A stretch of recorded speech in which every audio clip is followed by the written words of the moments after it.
Coming at you from the frozen tundra that is East Central Alberta, Canada, streaming live on YouTube, Facebook, Float, Odyssey, Telegram, Twitch, and sometimes the Prepper Broadcast Network. Welcome back to the workshop where we create community, find freedom, promote preparedness, and share success.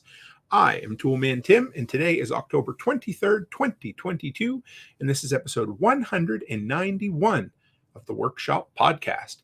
And in just a minute, we're going to bring Andy on. He's a friend of the community, a member of the community, and of course, a tech head, loves to talk about tech. So we'll bring him on real quick. We'll get the announcements out of the way, guys. Number one, Patch of the Month Club. Just wanted to put out some feelers there to you guys. I had one person message that said they hadn't received their patch yet this month. So if anyone else hasn't, just reach out to me and let me know. Oh, all I can say is Canada Post. So we are probably going to look at alternative avenues to get them to you if this becomes an ongoing issue, but I will make sure it works and is in the right way for you. And I'm going to send out replacement patches ASAP to anyone who hasn't got them yet. Also, though, I've had a couple of people express interest in doing a sticker of the month club as well. So if you guys are interested in something like that, just give me some feedback. Love to know. Always looking for something to kind of add to it. And the Telegram group, guys, this is where Andy pops in on occasion. So if you ever have tech questions, things you want to know, he's the guy, the guru, the man to talk to. So if you have not joined Telegram, or at least our Telegram group, and you want to interact with the community, if you've got knowledge you want to share, or you just people you want to interact with, come by, join the workshop community. Link is in the description. And finally, since we're talking tech, today's tool is the Anker USB C 4-port desktop charger. I love that thing. It's a little on the expensive side, $69.99, but that thing's built like a brick, just like everything Anker. So keep an eye out for it when it goes on sale, because the Anker stuff does. Links in the description, and that's one of the easiest ways to support the workshop is pick up anything through Amazon and use the links. Okay, so without further ado, let's bring on my brother Andy. How are you, sir? Hey, Tim, I'm doing well. How about you? Not bad. Wasn't, I wouldn't even say 3 weeks ago. How long has it been since we sat down and had supper together? Something like that. 3 weeks at Self-Lions. Yeah. That was a good meal, too. We had a good time. Yeah, it was real fun. Gene, hello, Gene. Good to have you. Somebody said my link on Facebook page for your company is broken, by the way. So, yeah, good tech. That's a good start to a tech-related conversation, hey? Indeed. It's how they go often. Absolutely. Yeah, I've been frigging with TikTok. My website link isn't working real good over there. So I don't know what's going on. Doesn't matter. We'll get to the bottom of it. But so what have you been up to, my friend? We're just trying to get everything buttoned down for winter. With we have a little homestead, as well as I actually don't do anything with tech other than as a hobby, really. Yeah, so got some sheep sold in the last few weeks, got some different sheep bought, decided that they're going to get to breed one time and then they're going to the butcher. As I was standing outside my barn the other day, and these 3 ewes just, I didn't see it, but seeing aftermath, I'm pretty sure one of them rammed full speed into a piece of cattle panel fence, knocked it down, flopped around on the ground for a minute, and then she and the other two took off for the hills. So that was when I decided that I really was wanting them to breed this winter, which they're going to do. And then probably in the spring, they're going to be lamb chop. Going to go to freezer camp, are they? Yep. Nice. How's work been going? Pretty good? Yeah, not too bad. I do vehicle testing for my day job, and have been getting to play in our cold cell. So when we were at Self-Reliance Festival, John Willis asked me what I do for a living. I said, well, the last 2 weeks I've been driving a dump truck in a refrigerator on a treadmill. And he looked at me and he said, run that by me again. Yeah. So that's what I'm doing. We have a dynamometer, and it's a chassis dynamometer, so it's basically a vehicle treadmill, and that's what I do for a living, is drive vehicles on that. And we have a giant cold chamber, so you can park, I think, 5 full-size pickup trucks in there, and it's basically just like a giant refrigerator. Or it goes the other direction. It can get up to 140. That's Fahrenheit, of course. But Yeah, you'd try be to in trouble. translate That for you. was obvious, wouldn't you? Yeah. Fortunately, I've only been in there in the cold, which is probably less miserable than the heat. But yeah, so been doing that amount lately. Normally, I'm in a non-refrigerated chamber, and so not too exciting, but a little interesting, fun to tell people about. Well, speaking of vehicles, this may not even be anything that you've seen yet, but since we brought you on to talk about technology, I just happened to catch an article earlier today. Australia, and I want to say it was Mazda, but I might be wrong, just had the first publicly released hydrogen vehicle. Did you see anything about that? I didn't see that. No, You ever dug into hydrogen vehicles? And I haven't really. I know that that's being worked on by a lot of companies, and is either a huge boondoggle or probably going to work someday. I mean, just it's. What I mean by that is, I think there's enough money being spent on it. Either it's going to be this giant shock that people think, oh, we thought this was going to work, and we blew $billions on it, or it will actually work. Can you still hear me? Yeah. Just it's a little hippy, but it's not bad. Yeah, you're good. But yeah, it's interesting. I don't know. Of course, whoever happens to be behind the technology, it reminds me of in the 90s when hemp became a thing, and everybody was behind hemp, and it would do everything from cure cancer to improve fertility, and it was literally the best crop that you could grow. I mean, just if they were behind it, everything. Yes, is a magic weed, right? And I'm sure it was really good, absolutely good, and I'm sure hydrogen vehicles are really good as well. But it's how does a person do that? How do you balance? Because of course, I read one article about how incredible the technology is, and then I get all excited. I'm like, oh, this is going to be the answer. Do you ever do that? Do you ever get excited about a new technology and then think? Yep. And I think for us lay people who aren't developing it, like, it's easy to kind of overthink that, because at the end of the day with vehicles, like, there's two forces driving, what we are going to be driving in the future, right? One is what people actually want, which is faster, more powerful, more fuel efficient, more comfortable cars, right?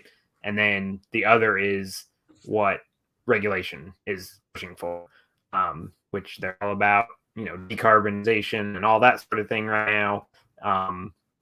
And those two forces combined, I think, are going to determine what we have in the future, right? And it depends, if they get this hydrogen thing figured out and this electric vehicle thing figured out in the next few years, and we can go electric or hydrogen or whatever, we will. If they don't, then we won't. Right? And I think that's the people freak out about, they're going to make it go hydrogen. Well, they can push us a little bit to uncomfortableness, but if they're not going to be able to increase, like, there's some hard limit. I don't know what it is. Maybe it's 2x, maybe it's 10x on fuel cost or cost per mile for vehicles, right? They can't come out and say, well, we don't want you to use gasoline anymore, so you got to use hydrogen. It's going to cost you $100 a mile. Stick it up. Like, society will just collapse, and that'll be it. And they'll walk back, right? Those politicians will get hung off a lamppost. Other politicians will come in and they'll say, yeah, just, use your gasoline. It's fine. That's the cycle.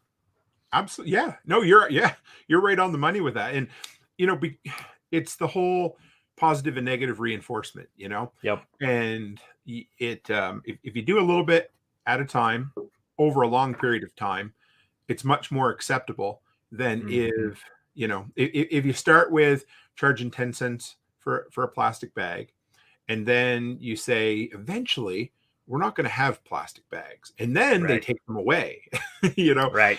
And now we're back to paper. But yeah, no, if it's done incrementally, yes, like you said, though, if you decide all of a sudden to 10x the cost of fuel, you're going to have a riot on your hands, and the pressure, right? The societal pressure. And even if they inject us all with some drug that makes it totally docile and we just do what they say, there's still a hard limit, because our society needs cheap energy. Like, the way that we live requires cheap energy, and nobody knows how to live differently.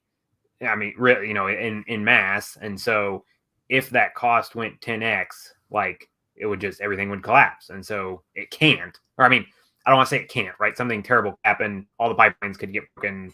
Like bad things can happen. But if somebody just said, we're not going to do this anymore, there would be such chaos that there would be societal breakdown, and then we would do something else.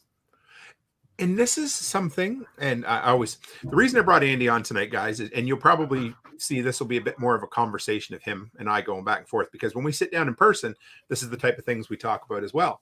And now we have, speaking of tech, we have a sex bot in the chat this evening. So, oh my! Well, there's a great use of technology.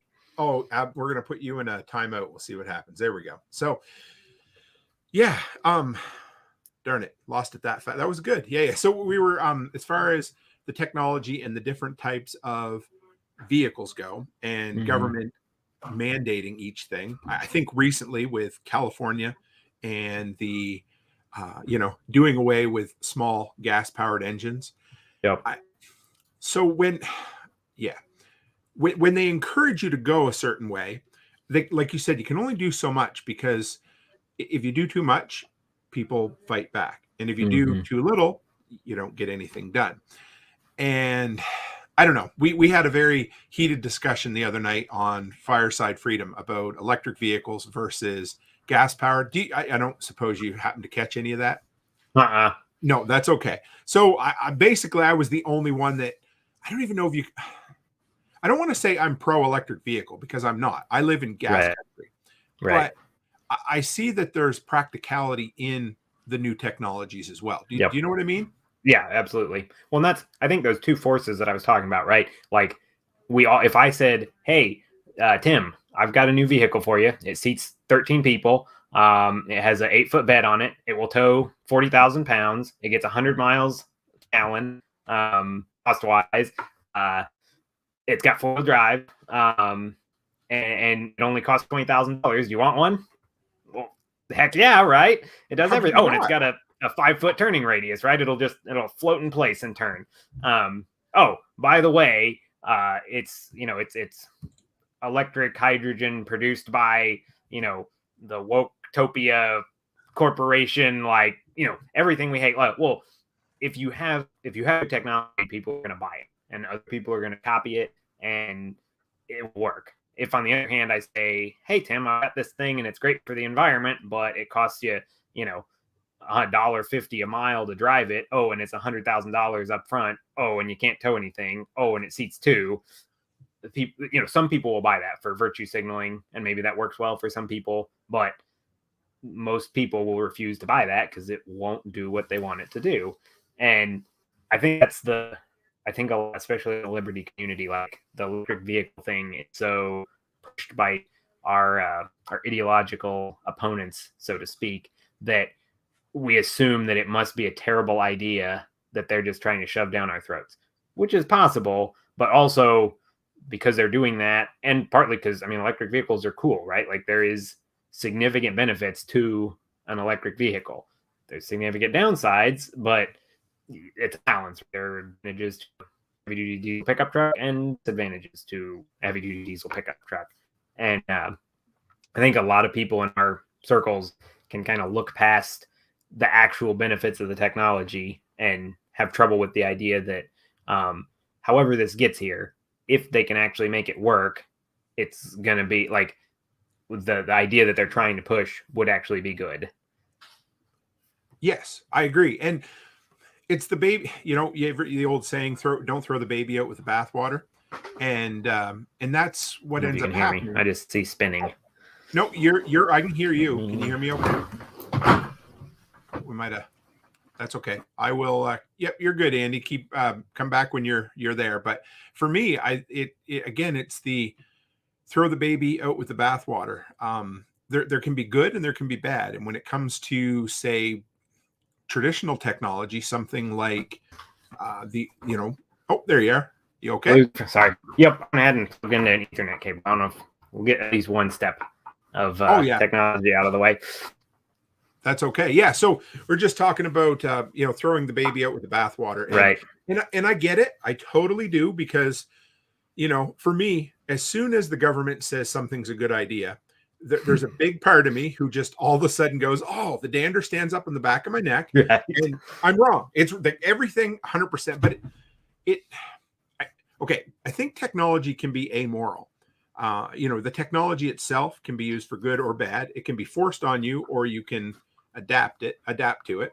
And no matter how hard a person tries to turn against something, sometimes you have to embrace the new technology. Yep.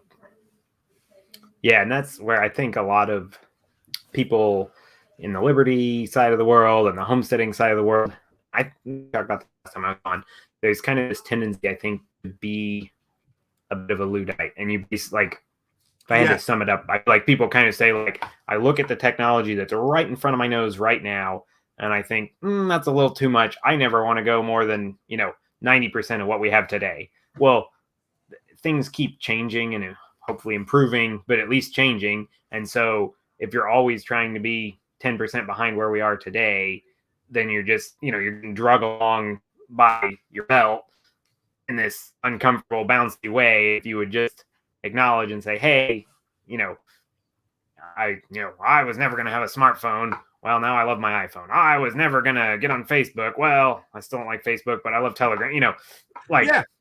If you're always the late adopter, you're always going to be grumpy and out of sorts about technology. And whether that's digital stuff, the new phone or the new car or whatever it is. And you can just miss out on a lot of positive things. And usually, like I see this a lot, guys I work with, I want a vehicle that's all manual windows and manual everything, which really, I get. What? Do you really though? You know what I mean? Yeah. And there's, if I'm going to buy a 2-door pickup truck, that's going to be my work truck for the next 30 years. Yeah, I would probably try to find one with manual windows because stuff to break. I'm going to beat this thing up. I don't want to spend money on, parts for it or whatever. And it's 2 doors. So I can crank down 50% of the windows myself. But yeah, if I'm driving a 4-door anything, it's really nice to have electric windows. And yeah, they do break more often. And you know what? That costs, I don't know, $25 for a part and an hour of your time to swap it out if you do your own work or a couple, like you're going to pay for it, but it is a convenience. And so if you never want to pay for convenience, acknowledge that. But also, the same guys that say that to me, like eat out 6 days a week because they don't want to cook for themselves. It's like, well, you paying a lot of money for convenience over here. You'd probably be healthier and better off and whatever if you would spend that money over there. When I open up, say, a newer vehicle, you open up like my Ram 1500, for instance, it's a couple of years old. You open up the hood, you look in there, and there's not room in there to barely store a pair of gloves. Not that you would, but there's right. Every inch is used, right? Right, it's packed. And then you go back. I have a same model Ram 1500 from 20 years ago, and there's almost enough room to get in there and lay down, which is great. And so as soon as you see that, your automatic reaction is, wouldn't it be nice if there was room to work in there? But then you think, now I'm only going back 20 years, but if you go back 40 or 50 or 60 years, you lose things like air conditioning, you lose things like power steering, you lose things like ABS brakes, cruise control. And then Chris Dixon says there's a lot of left-handed gloves in my truck. Yeah, there is, because I always lose my right-handed glove. I don't know what's wrong with me, but anyway. But yeah, so we have this nostalgic view of the past, right? Because the past is already gone. We only remember mostly the good. And it's not always hard to embrace technology. And we like to pick it piecemeal in the anarchist and libertarian community. We for the most part, everybody's kind of embraced cryptocurrency, and alternative social medias. But then other times we pick other things that we decide, nah, I don't like it. And I get it. I do, because old man yelling at clouds, right? Right. But when you talked, let's slide back a little bit. We talked about cheap energy, and I've watched a few interviews. I can't remember the gentleman's name now, but he basically said that modern society wouldn't exist if it weren't for cheap energy. Oh, absolutely. 100% what do you think agree. about that? Yeah, I absolutely 100% agree. Like when you just look at the things that we have, I built a home carbonation setup the other day, right?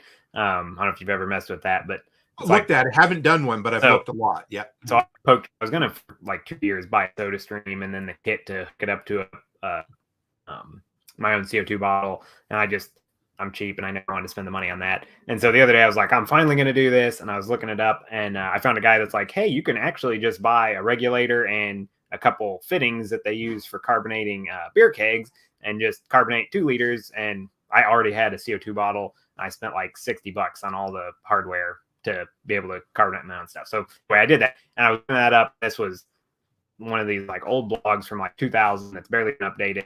And the guy was like, I don't remember what he was, some kind of professor, scientist, like, smart guy that was blogging 20 years ago. And he said, he was talking about how much he loves 2-liter bottles. And he says if these had existed 2000 years ago, they would have been considered a king's treasure. Like this would have been like the most valuable item in the country. If they'd had a 2-liter bottle 2000 years ago. And you think about it like, yeah, you're toting your water around inside a sheep's stomach that somebody had to, turn into a canteen. I've never done that. Maybe it tastes delicious. I have a hard time imagining that is remotely as pleasant to drink out of as a 2-liter bottle. And they're durable. They're not going to last 100 years of heavy use, but you can go buy a soda bottle that we throw away and carry that around for weeks and drink out of it. And that would have been just inconceivable to our ancestors 100 years ago even. And that happens because we're really good at, the cost in energy to pull oil out of the ground and turn it into plastic and blow mold it into a bottle is, that would be like, that's more energy than you and I will use in our bodies in our entire life. Probably. I don't know, some astronomical number. So yeah, I absolutely agree with that. The only way we have anything remotely like the society we have today is because we have lots of cheap petroleum-based energy. You ever dig into? I think is it Maslow's or Maslow's hierarchy of needs? Mm-hmm. Yeah, Maslow. Yeah, Maslow. Thank you. Yeah. So I was talking to my daughter about that the other day, and I said, for all basically, other than maybe a few short periods of time in human history, we've basically been preoccupied with building a shelter, finding food, finding water, and trying to outrun a saber-toothed tiger, right? Right. So we didn't have any time for self-actualization, right? Right. The very top. And for people who don't know, it's basically a pyramid of needs that gets smaller and smaller. And as a person, works their way up, if you have your food looked after, then I think it's emotional comfort or something. And then at the top, it's self-actualization, which would be, I don't know, but personal education, leisure time, learning who you are, that kind of stuff. And other than very, very few elite people in the past who had virtual armies to do everything for them, that wasn't an option to anyone even 100, 120 years ago. Yeah.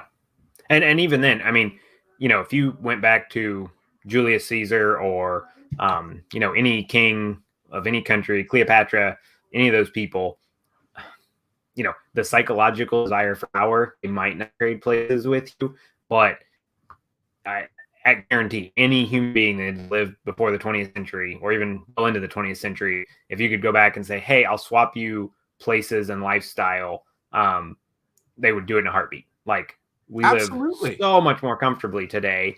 And we don't even acknowledge like how, I mean, I think it's kind of a fun thought exercise if, somebody never thought about like, if you're on a desert island and like, what do you, and you start thinking like, oh, I would just go, I'd go cut down a vine and make some rope. And then you're like, wait a minute, what if I don't have a knife? Oh, if I don't have a knife, like I have to find iron ore, mine it, find coal, smelt it. They smelt the iron ore, like the work that it would take to come up with a crude, ugly, 4-inch long, kind of sharp steel knife, it would be inconceivable. Like you couldn't even do it lots of places in the world. And I just bought a couple of brand new, what's that? The ones that come in the hard plastic sheets that are just kind of awesome handy knives. I can't think. Yeah. But I can't think of the brand name, but I bought those for $12, shipped to my door. Right. And just because we use them for processing chickens, they went on sale. I bought a couple extra. Like that would have been, a fine tool something that, a king's dagger 300 years ago, and I can get basically limitless quantities of them set on my doorstep in 2 days, anytime I want. And if you wanted to, you could run down to Dollar Tree and get it for $1.25. Now, it might not be great, but it's still probably better than anything you could fashion in the woods by yourself. Right. Or if you could do it, if you could fashion something better, it would take how many man hours to do that? Right. Whereas and if you think about, just the time of your labor, right? Like, Patrick Rorman sells very nice knives made out of super high quality steel, right? And I think he sells those for like $160. So if you're working in a factory job making $20 an hour, which, there's people that make less than that, but $20 is not a highly skilled wage these days. That's 8 hours of your time. And you think about being able to buy, and again, that's something that people would have considered that a fortune 100 years ago or 200 years ago. And the fact that you can trade 8 hours of labor for this knife that, King Arthur would never have dreamed of, is pretty cool. And and again, you can get, get one for like half an hour of labor that's not nearly as nice as Patrick's, but will still be one that a lot of people would have been envious of 500 years ago. Absolutely. And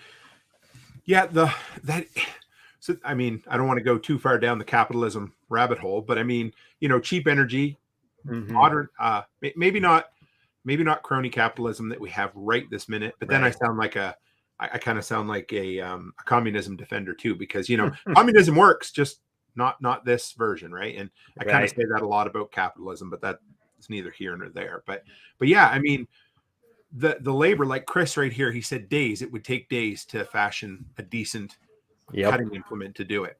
So you can go to work, an average salary, 8 hours, and turn it into a gorgeous knife that will last you a lifetime. Generations. Yes, literally generations.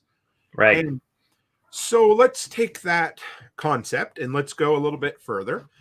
There's so many comments here that I don't know if I got them all here yet, guys, but we'll work through them. Now, we'll tie it into this. I always hate going down the road of politics, but Ted says, let's bring this one up here. It's going to be a long, cold winter in Europe. I've already heard they're chopping down trees down to heat themselves. How the hell is that environmentally friendly? Now, I want to tie that into energy getting more expensive. Yep. And I mean, whether it's government mandated or not, I think a lot of people I think in the liberty end of things, we probably get it. But a lot of people outside of that think that making energy more efficient or more expensive will help society in general. But what do you think? So politically, I don't think that anything the government's going to try is probably a super great idea. 100%. I think the concept, and this is actually something I've kind of struggled with how to think about in my head, because I'm naturally a very conservative person. Mm-hmm. I'm a dad now, so I go around, why is the door open all the time? Right. I've become the dad joke, but I like fuel efficient cars. I'd have a really hard time driving a really fuel efficient car a bunch of miles, even if I was getting paid a boatload for it. Right. Just the fact that, I had a job where I was getting paid $100 an hour plus mileage to go drive around in a giant truck that gets 8 miles to the gallon on service calls. I'd feel uncomfortable filling up, right? Just because I don't I like efficiency. And I think so. There's a ton of waste in our societies. We could cut our consumption down probably 25% and not lower our standard of living at all. Just across the board resource use. And I think on a personal level, if anybody says to me, how should I live my life? I think that's a good idea to try to, figure out how to lower your heating bill, try to drive a little bit more fuel efficient car. You can become much wealthier and much more comfortable by being more efficient.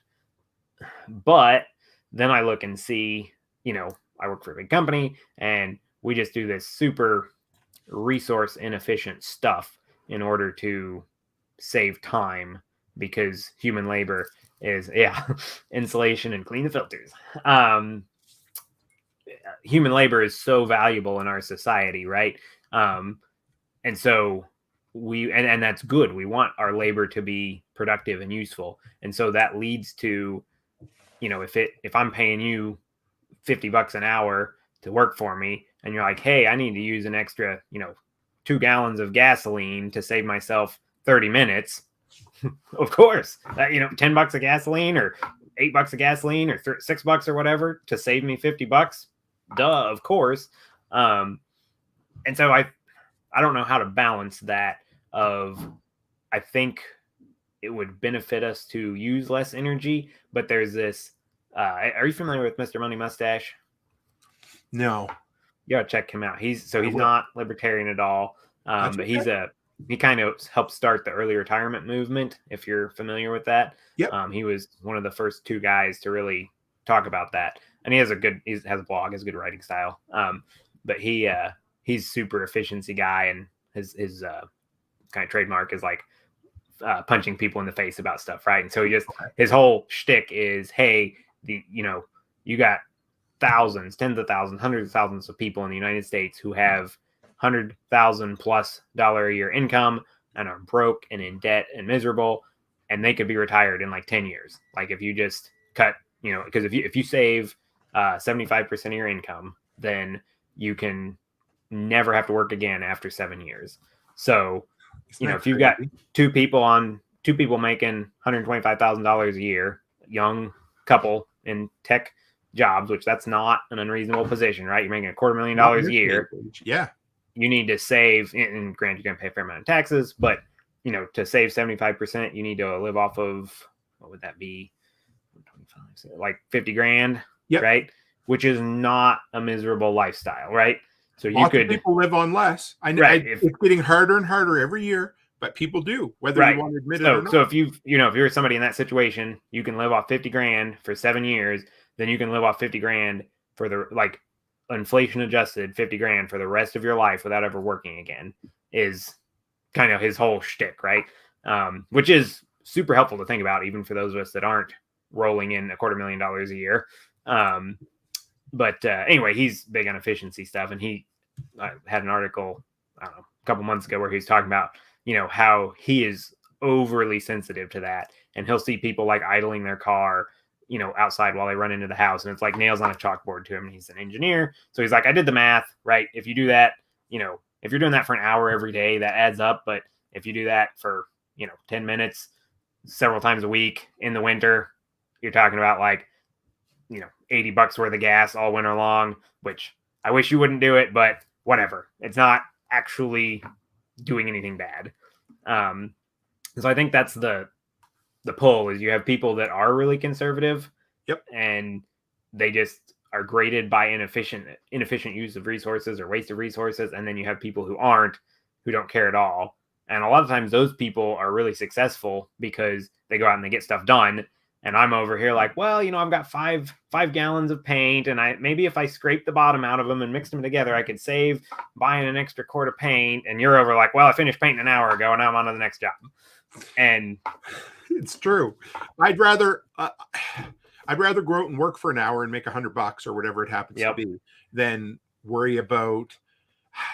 Maybe that's where being married's helped me. She balances me out that way. But right. I'd rather just go work, make a little extra money, and then buy something as opposed to maybe saving. And so, but what I hear you saying is the truth's probably somewhere in the middle. Hey, yeah. Go ahead. You can calculate that. I mean, not that you should on everything, but you can sit down and just do some math on things that you struggle with and realize, like, am I actually saving much here or am I not? And am I actually wasting a lot here or am I not?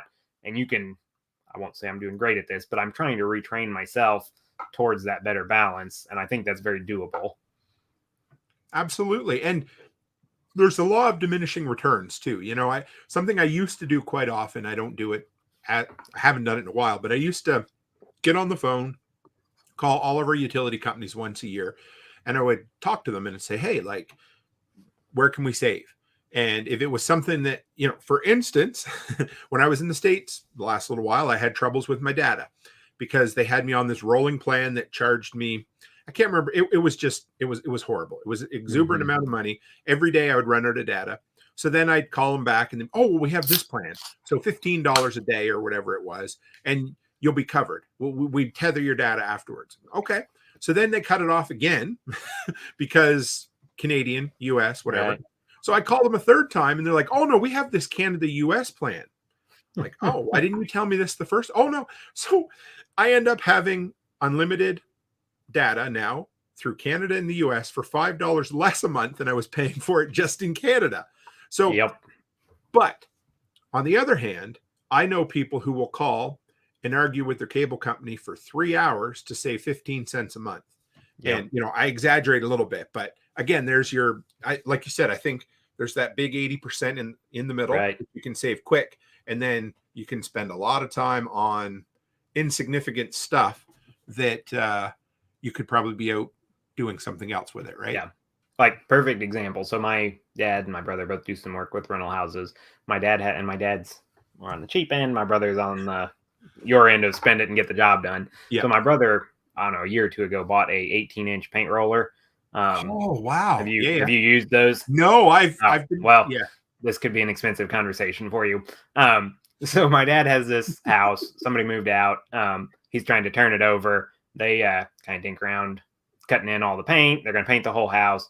He gets one room painted in like a morning. I forget, maybe it was a Friday afternoon or Saturday morning. He gets the room painted and calls my brother, and he's like, "Hey, do you think you could bring down some of your paint gear and help me out here?" And so dad spent several hours painting this one room with his normal 9-inch roller and his like crappy roller handle and everything. My brother has hundreds of dollars invested into proper painting equipment, right?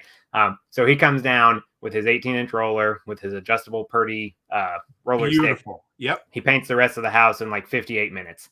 And then he throws the $18 roller cover away. And my dad's like choking on the $18 roller cover. And my brother's like, I just did this in like 7 times as fast as you could have done it. I don't want to waste my time cleaning out this roller cover. I'm going to throw it away. Like, if that makes this job from a, $500 worth of paint job to a $520 worth of materials job, I don't care. I don't like cleaning rollers. I bought this nice thing and I blew through this house like 10 times faster than you would have done it. And Dad, I don't think, has still bought a 18-inch roller, but I thought the perfect example of if you spend the money and you get the right tool for the job, you can be a little bit wasteful because you save so much time. Right. And yes. That's all. Yeah, absolutely. 100%. I love that. And that is a perfect example of that. Kentucky says he never cleans rollers. I know lots of people. A guy I used to work with, I don't know if he didn't know you couldn't do this, but he definitely never sharpened a chainsaw chain. So he would use it till it went dull, buy another one, and he had a great big bucket of them. John was his name, and he did it all the time. And for him, I don't know, it wasn't worth it. And I get it, but right.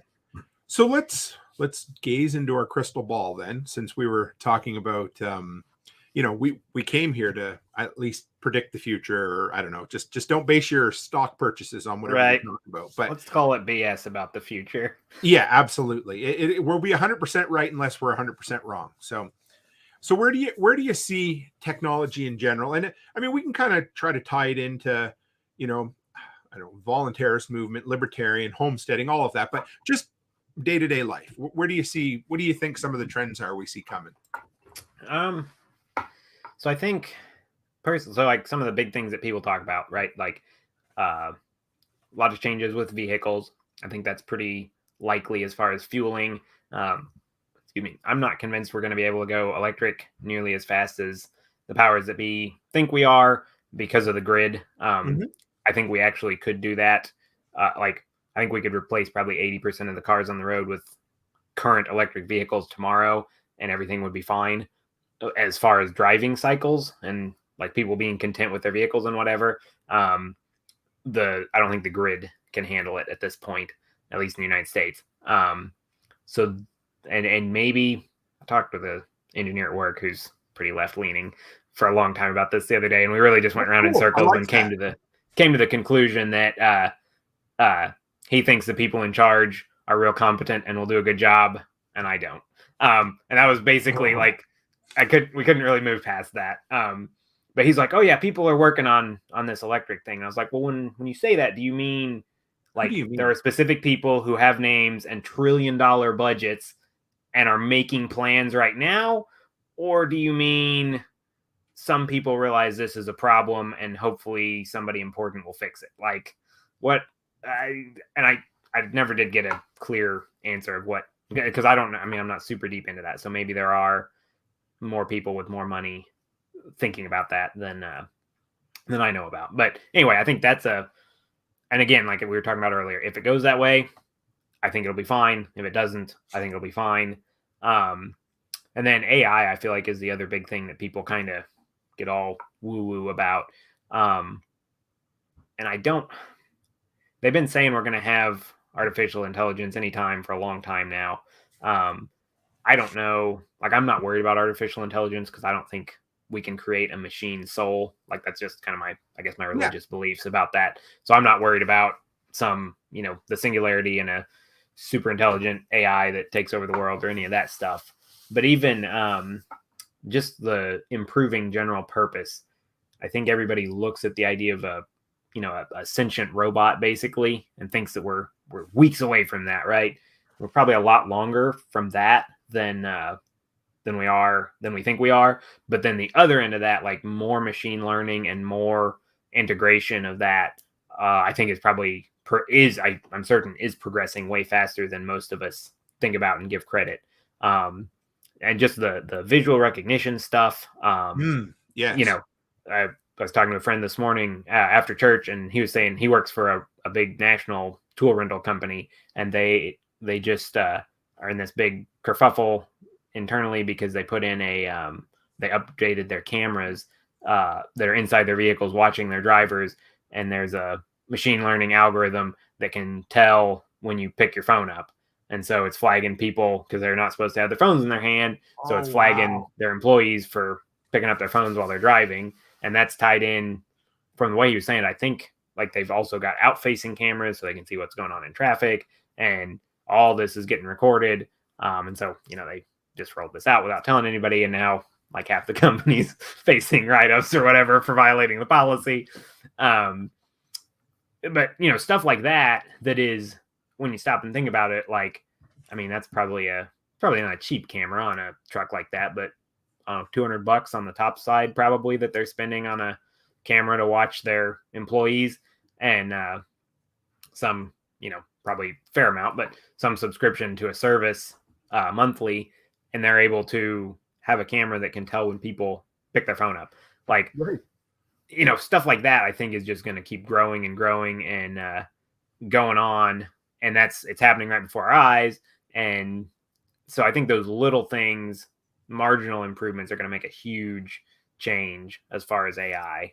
I don't know. Thoughts on that or other directions? Yeah. So talking, for instance, the computers, right? And I remember when Tesla started with this, and it's the upgradable technology or the downloadable technology. Right. So you have a vehicle that, and I think everything's going to go this way, that it's going to have, update 3.0 or 4.0 or whatever. So right now you have those existing cameras that are there. Now, I mean, of course, we'll play devil's advocate or whatever, but they send a new update. All of a sudden it has infrared. So now it can tell whether you have a temperature or not and you're sick at work, right? Or, health sensors or whatever it happens to be. I'm wondering if that's going to speed things up or, where that's going to head. Yeah. And so I guess one of my, like, what I think is a little bit of a turning point, and I mean, I can give you a stump speech about it, but I guess what I really think is probably going to happen is I think there'll probably be a bifurcation, right? Because if you think about what technology does, it replaces human labor and does something that we used to do, or it allows us to do something that we never did before, right? So the grain mill that grinds wheat and makes flour replaces some woman sitting there rubbing two rocks together to make flour for hours on end, right? The dryer replaces someone hanging sheets on a string to dry them. The airplane allows human beings to fly, which is not something we did before. And so I saw that question. I started for after. Sorry, go ahead. When we look at digital technology, information technology, what it's doing is still that same thing. It's allowing us, it's taking over functions we used to do, or it's allowing us to do functions that we never did before. So, a digital calendar reminder, right, that pops up on your phone and says, hey, you have a meeting in 15 minutes. That is taking over something that secretaries used to do.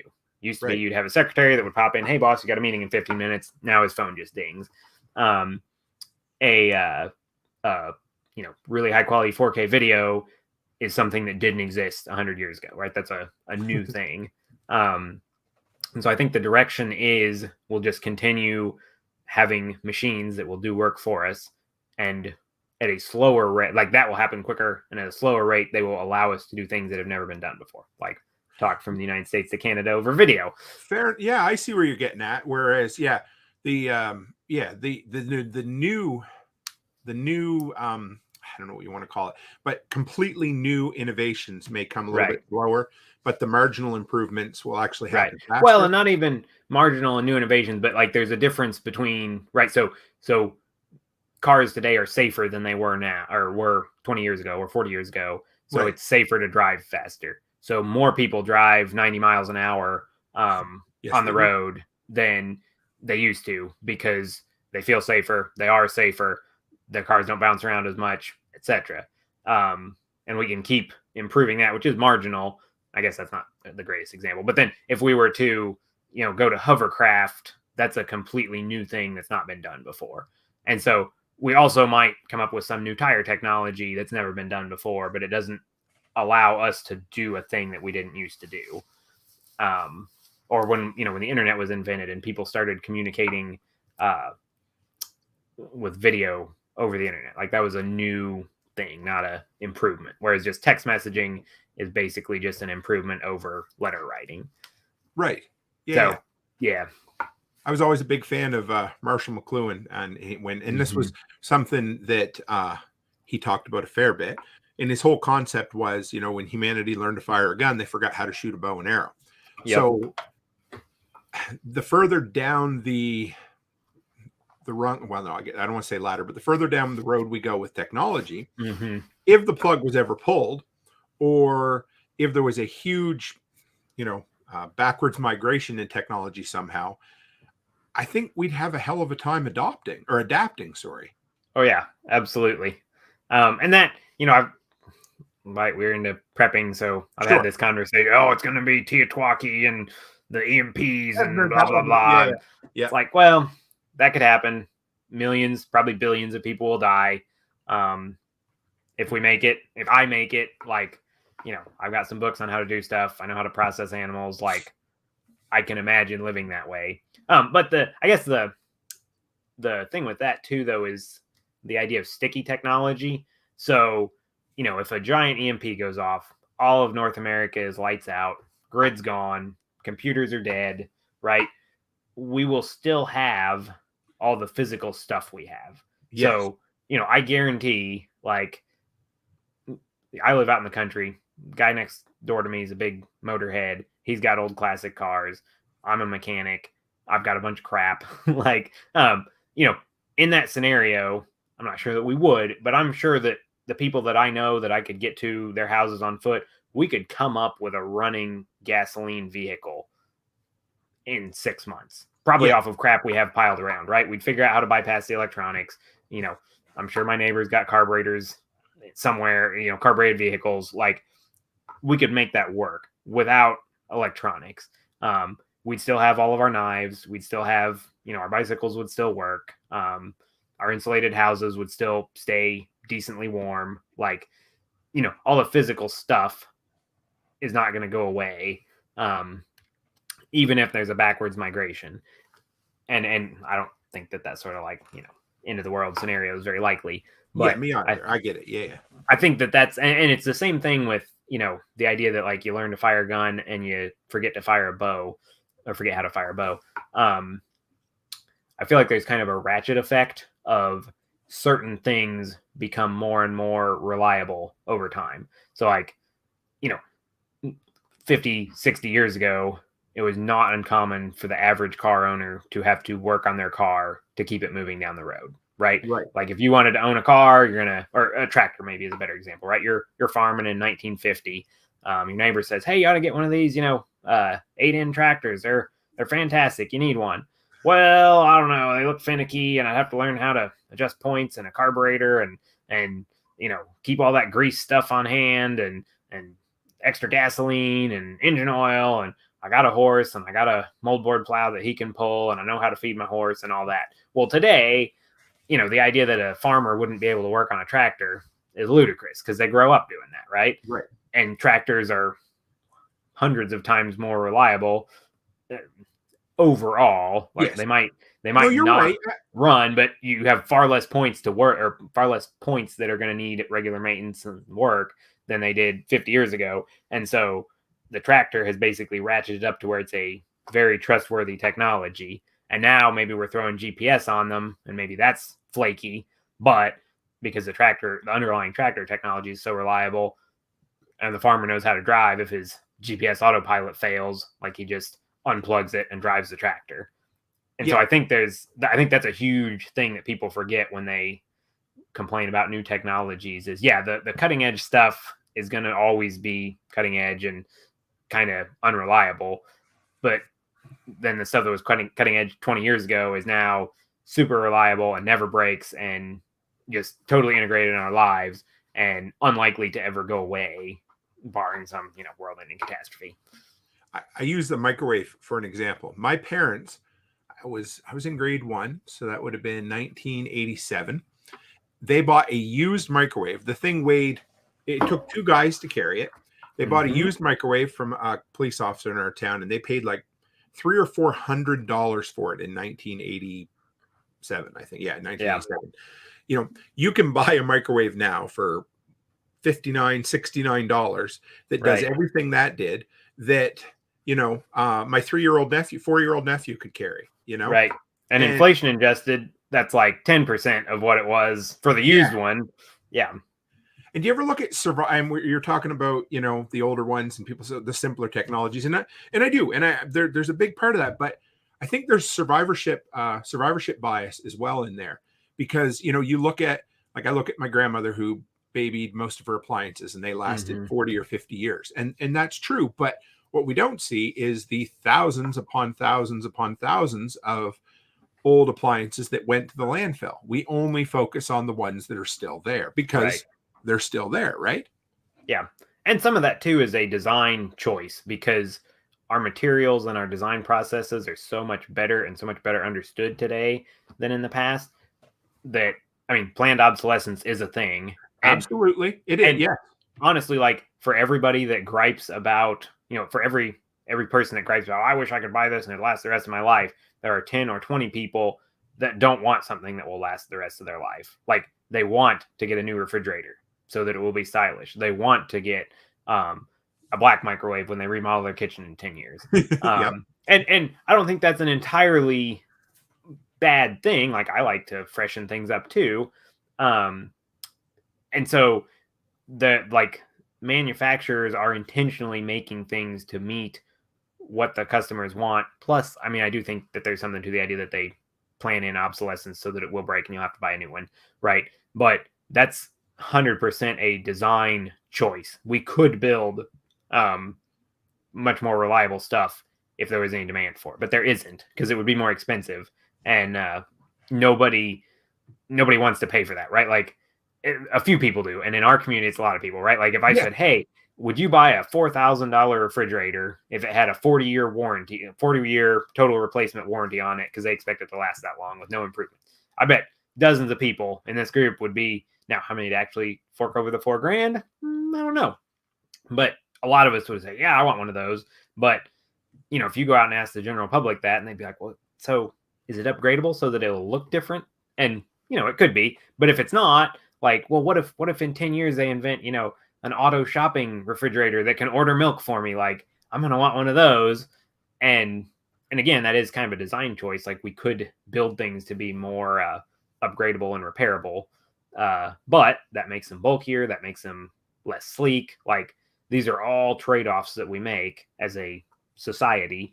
And by and large, most of our society is pretty happy with the trade-offs we have. I'm not necessarily, but I think we have to recognize that it's not just like this inevitable, this is the way it has to be in a high-tech society. Like, as a culture, we've made these choices that we like, shiny new disposable things Form over over. function, right? Right. I mean, And walk into any laundromat, and if you want to see something that's built to last that isn't real yep. fancy, go in Yep. and look at all of the commercial grade appliances, and you'll see what $5,000 washing machine looks like, Right. and it's not pretty. Right. There's a company, I never know how to pronounce it, but it's Miele. They're an appliance company. They apparently their stuff lasts 10 to 15 years minimum. Yeah. Miley or Mile? I don't know. Yeah, I don't know, whatever. But you pay an arm and a leg for it. And there's Yep. the other thing is for all the people, okay, you go back to planned obsolescence. And for those who don't know, the whole idea was behind the incandescent light bulb. And the original ones were supposedly built so well that they lasted to the point where the company would have went out of business because nobody needed to buy them anymore. So that's a portion of it is, if you're supplying a product, and that's why I always tell people service businesses are a little better sometimes than product businesses, because you can sell yourself out of a market if you don't have something else to replace it with. Yep. But if you want something that's going to last decades upon decades, you're going to have to pay for it big time. And not everybody wants to pay that kind of money either. Yep. Go back to the microwave. So the reverse of what we just did was, 79 or say $50 today, was $5 back then or whatever. Well, if you take that $400 microwave, you take that $400 and bring it to $2022, that's probably $2,000. I mean, of course, I'm just pulling numbers out of my ass.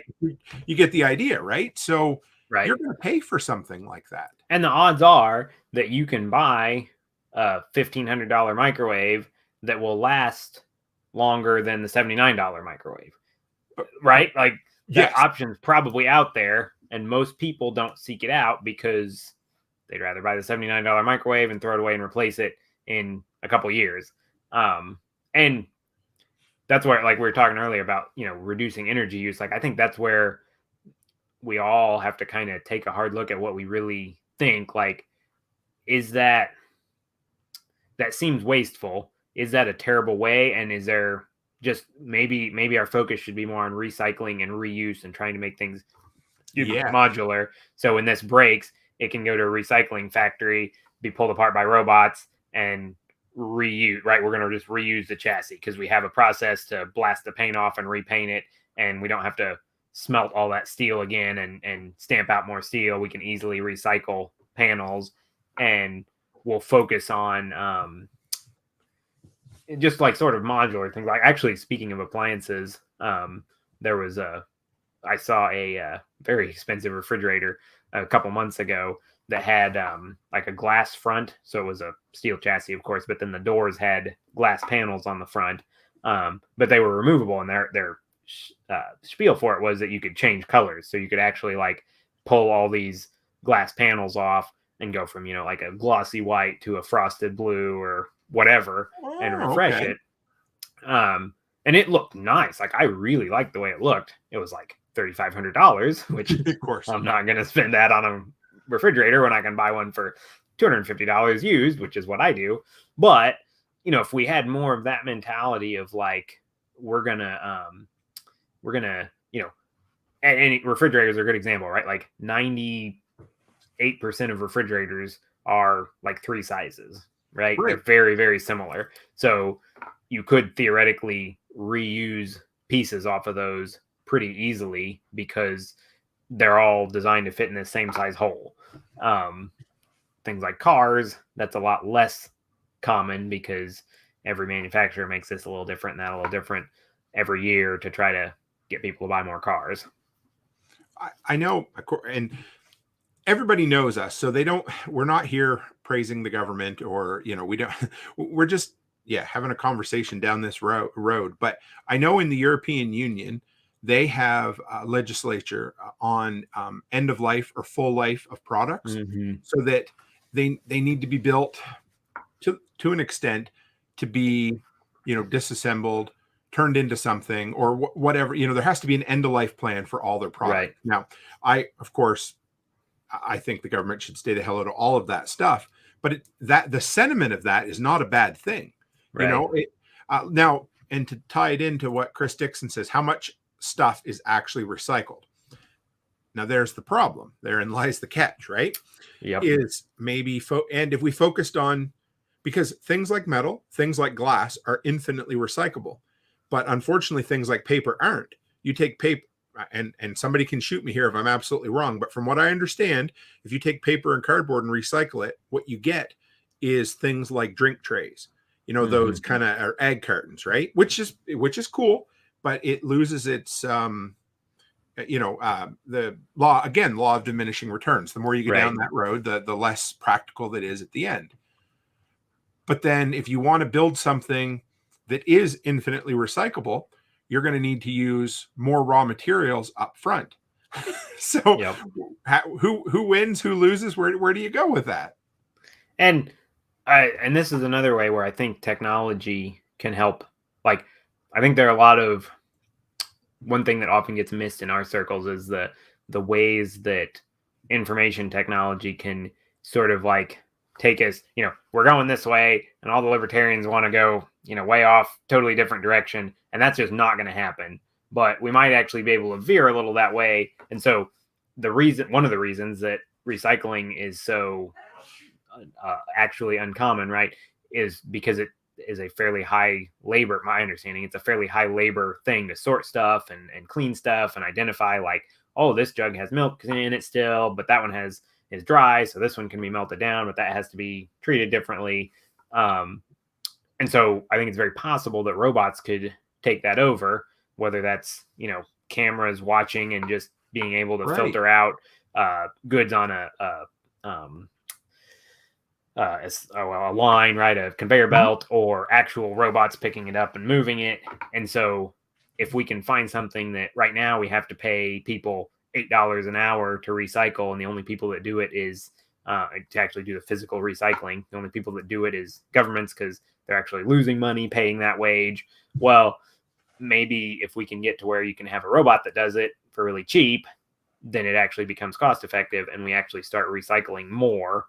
And so I think that's another example that I think we'll see micro farming stuff, like with small robots, because the number of people in agriculture has been declining. I know this is kind of a complete left turn here, but it's all right.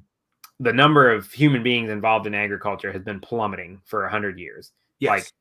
Like bigger land masses, smaller and smaller companies. Up until like 1900, like 80 to 90% of all human beings worked in agriculture.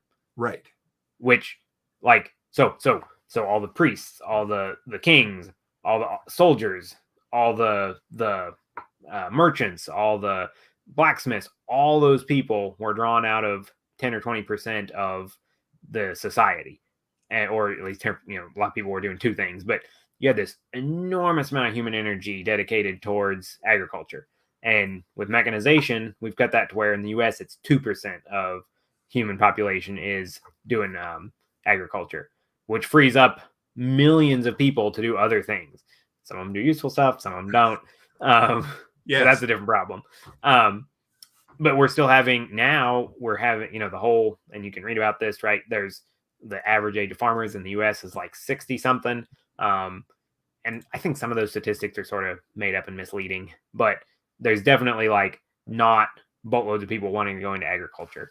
And so the way that we have, because we've not had stuff that can be autonomous, the way we've dealt with that in the US is bigger and bigger machines, right? You used to have 5 guys on little 50 horse tractors, doing 5 fields at a time. Now you have 1 guy on a 500 horse tractor, doing a giant field, back to back to back. And so we've scaled up because you still had to have a human being touching everything. And I think we'll see autonomous stuff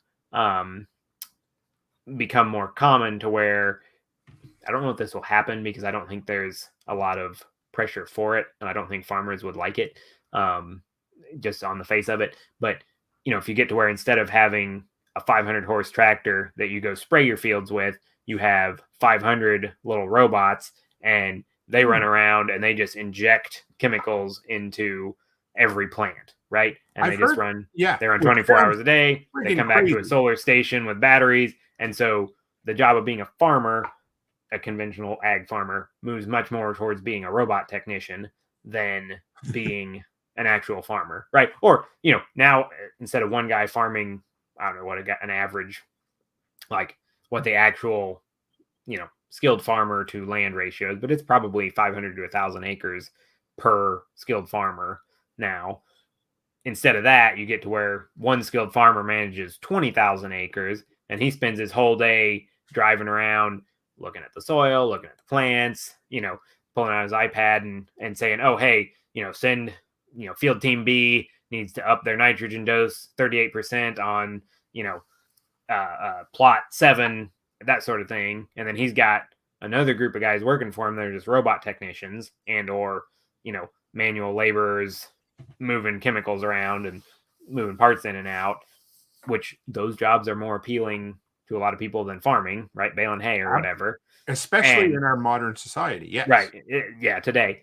And so you get, I think that is where, I don't think regen ag is going to be able to completely displace conventional agriculture in my lifetime. But I do think, lots of conventional people want to reduce chemical usage, want to reduce runoff, etc.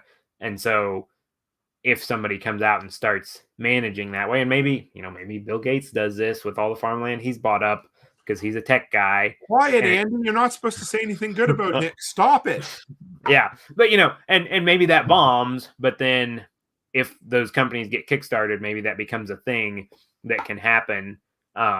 And other people take on, and the 30-year-old grandson of the 80-year-old farmer says, hey, maybe this is a decent idea. So I think that stuff like that, that's one of my predictions, is that we'll see these small scale robotic managed farming practices that will reduce herbicide usage, and maybe they're little flame weeders that blast weeds instead of spraying glyphosate on them, or maybe they just spray glyphosate on the weed instead of dousing the whole field. Or I think we'll see improvements in that. And you think about what is crazy about technology heading to the future is the stuff we can't even see, right? Because you're talking, so you're Right. sitting there talking about the farmer getting bigger and bigger and bigger, right? That's how we looked at it. So my brain automatically goes to autonomous vehicles because, the farmers, they work 16, 18, 20 hours a day sometimes when the crops are coming in. So here I'm thinking, well, you know what? You could have 5 or 6. You could have one guy driving one and controlling 5 or 6 other combines, which is cool. But all you're really doing is building a bigger baseball bat at that point, right? But when you think about, say, drones or little whatever, I don't even know, maybe we don't even know what we're going to call them yet. But here's what I'm thinking, of course, is maybe you have one that comes and tests the soil. So now instead of taking the aggregate of an entire field and then going out and spraying that entire field for maybe the worst patch, now all of a sudden it has zones. So they can go out and say, okay, nitrogen's good here. So we don't need fertilizer right there. But this section here, this 14 square meters, because I'll use the Queen's measurements there for a minute, they just go in and they inject a little bit right at the root for each plant, right? And maybe you don't have an infestation of, I don't know, crabgrass or whatever the hell it happens to be. So it doesn't need it right there. So it, like you said, it goes over, and maybe they're small enough that they can go down and they recognize the difference between a seedling and a weed at this size, and it just goes and it's gone. And what aren't we even thinking of, right? So and then the other kind of dividing line too is the difference between information collection, which I think tends to be at the moment, we're doing a lot with information technology, and that gets done in a way we can't imagine, versus physical work, which has we have a better understanding of the physical constraints of that sort of thing. So to the example you just gave, right now you can sign up for a service that uses satellite imagery to do what you're talking about. And so they just tap into, I don't know who, probably the government's satellites, and they get satellite images of fields, and then they use machine learning to analyze that and they come back and they say, well, we know where this was, so we know, how much precipitation you got this year. We know what your average temperature has been, and we look at the color and the thermal reflectivity and all this stuff, and we can say like, hey, this spot that we know is lower, we know it's got more moisture, it's a brighter green, it doesn't need extra fertilizer because it's got lots of moisture. But then this spot up here is struggling, like, and they'll break fields down into, I don't remember if it's by the acre or how they do it. I've never paid for this service. I don't grow row crops, but and they're doing that all with satellites. They don't need drones flying around. That could be all automated too. Right. 100%. You could have autonomous vehicles, right? With and so that's Sorry, that's the difference, though, right? Is because the information collection is more easily automated because you have all these like information's just floating out in the universe, right? This visual stuff, if you can point a camera at it, you can see it, and then some nerd in San Francisco can figure out what's happening there with math, basically. But physically putting chemicals on the ground has physical constraints. If it's raining, that affects that. If it's 105 degrees out, that affects that. If you want to put physical chemical on 100,000 acres, you have to have something within pretty close proximity to that 100,000 acres at some point. Like there are these physical constraints that you can, maybe we get better with hovercraft and we can spray chemicals faster or whatever, but you still have to go everywhere unless we figure out, like, the odds that we figure out a way to just like, hey, everybody go in your house and we're going to blanket the whole planet in glyphosate for, 45 minutes or what, like that sort of thing. There's your bigger bat there, though. That's a bigger bat solution, right? But I think that's a huge, like, help in thinking about that is like things that have physical constraints that you physically have to do are a lot harder nuts to crack than information stuff. Yeah. So, and it feels to me like the the onus of the companies has been focusing on the information side of things, with the Internet of Things, and then the what is it, the near field kind of stuff, and with the cloud and with all of that. And here I'm gonna say a word that some people hate, but 5G, for instance, the whole design. Sorry, guys. The whole design behind that was for like near field communications and kind of mesh networking and real quick kind of back and forth. Right. And again, we're just talking about amoral technology. It can be taken by the government and used for surveillance state, or it can be taken by somebody who really, really cares about the earth and wants to use the least amount of chemicals as possible. Mm-hmm. So the technology itself, we'll use this, a gun sitting in your, is not going to shoot anybody, right? Good or evil. It's a tool. Right. But do you want to work through some of the comments to see how far we can get here for a bit? We Andy and I get carried away. We try to solve the world's problems, and I think we've about got them knocked out. Another 15 minutes and we'd be done. But we can go to comments instead if they'd listen to us. But you know what? We'll slide it off for another episode, and we'll let the world sort itself out. But let's start with Ted here. He said we should be going after liquid natural gas for vehicles. What do you think? Do you have natural gas in your area? There's a little bit of commercial natural gas around here. I think the challenge with a lot of that stuff is figuring out, it's not that the vehicles can't run off of it, because vehicles can run easily off natural gas. It's the distribution and safety stuff. And so I don't know, and it's hard to predict because, again, this gets back to the physical. Like, if you want to run anything, electric vehicles or LNG or hydrogen or whatever, you need hundreds of billions of dollars spent by the government or private industry or whoever to put fueling stations in, right? Or electric charging systems or whatever. And I think right now there's a little bit of like everybody, because the government's so involved in that, nobody knows quite what's like LNG would theoretically be illegal in California in 10 years, supposedly. So there's not going to be a lot of people chomping at the bit to build LNG stations in California, which, I mean, that's probably a little bit of what Ted's getting at, is maybe that's a better choice and we should be going after that. But I think right now it's kind of an arms race for like what technology works really well. And sorry, you look like you're trying to No, comment. I just, yeah, well, you got me. I just want to throw this out here while you're going. What do you think about regional technologies? Mm-hmm. So, because while you're talking, of course, it wouldn't be very expensive to set up natural gas fueling stations in Alberta because we have Right. the entire infrastructure. The entire province is Right. blanketed with piping for natural gas, right?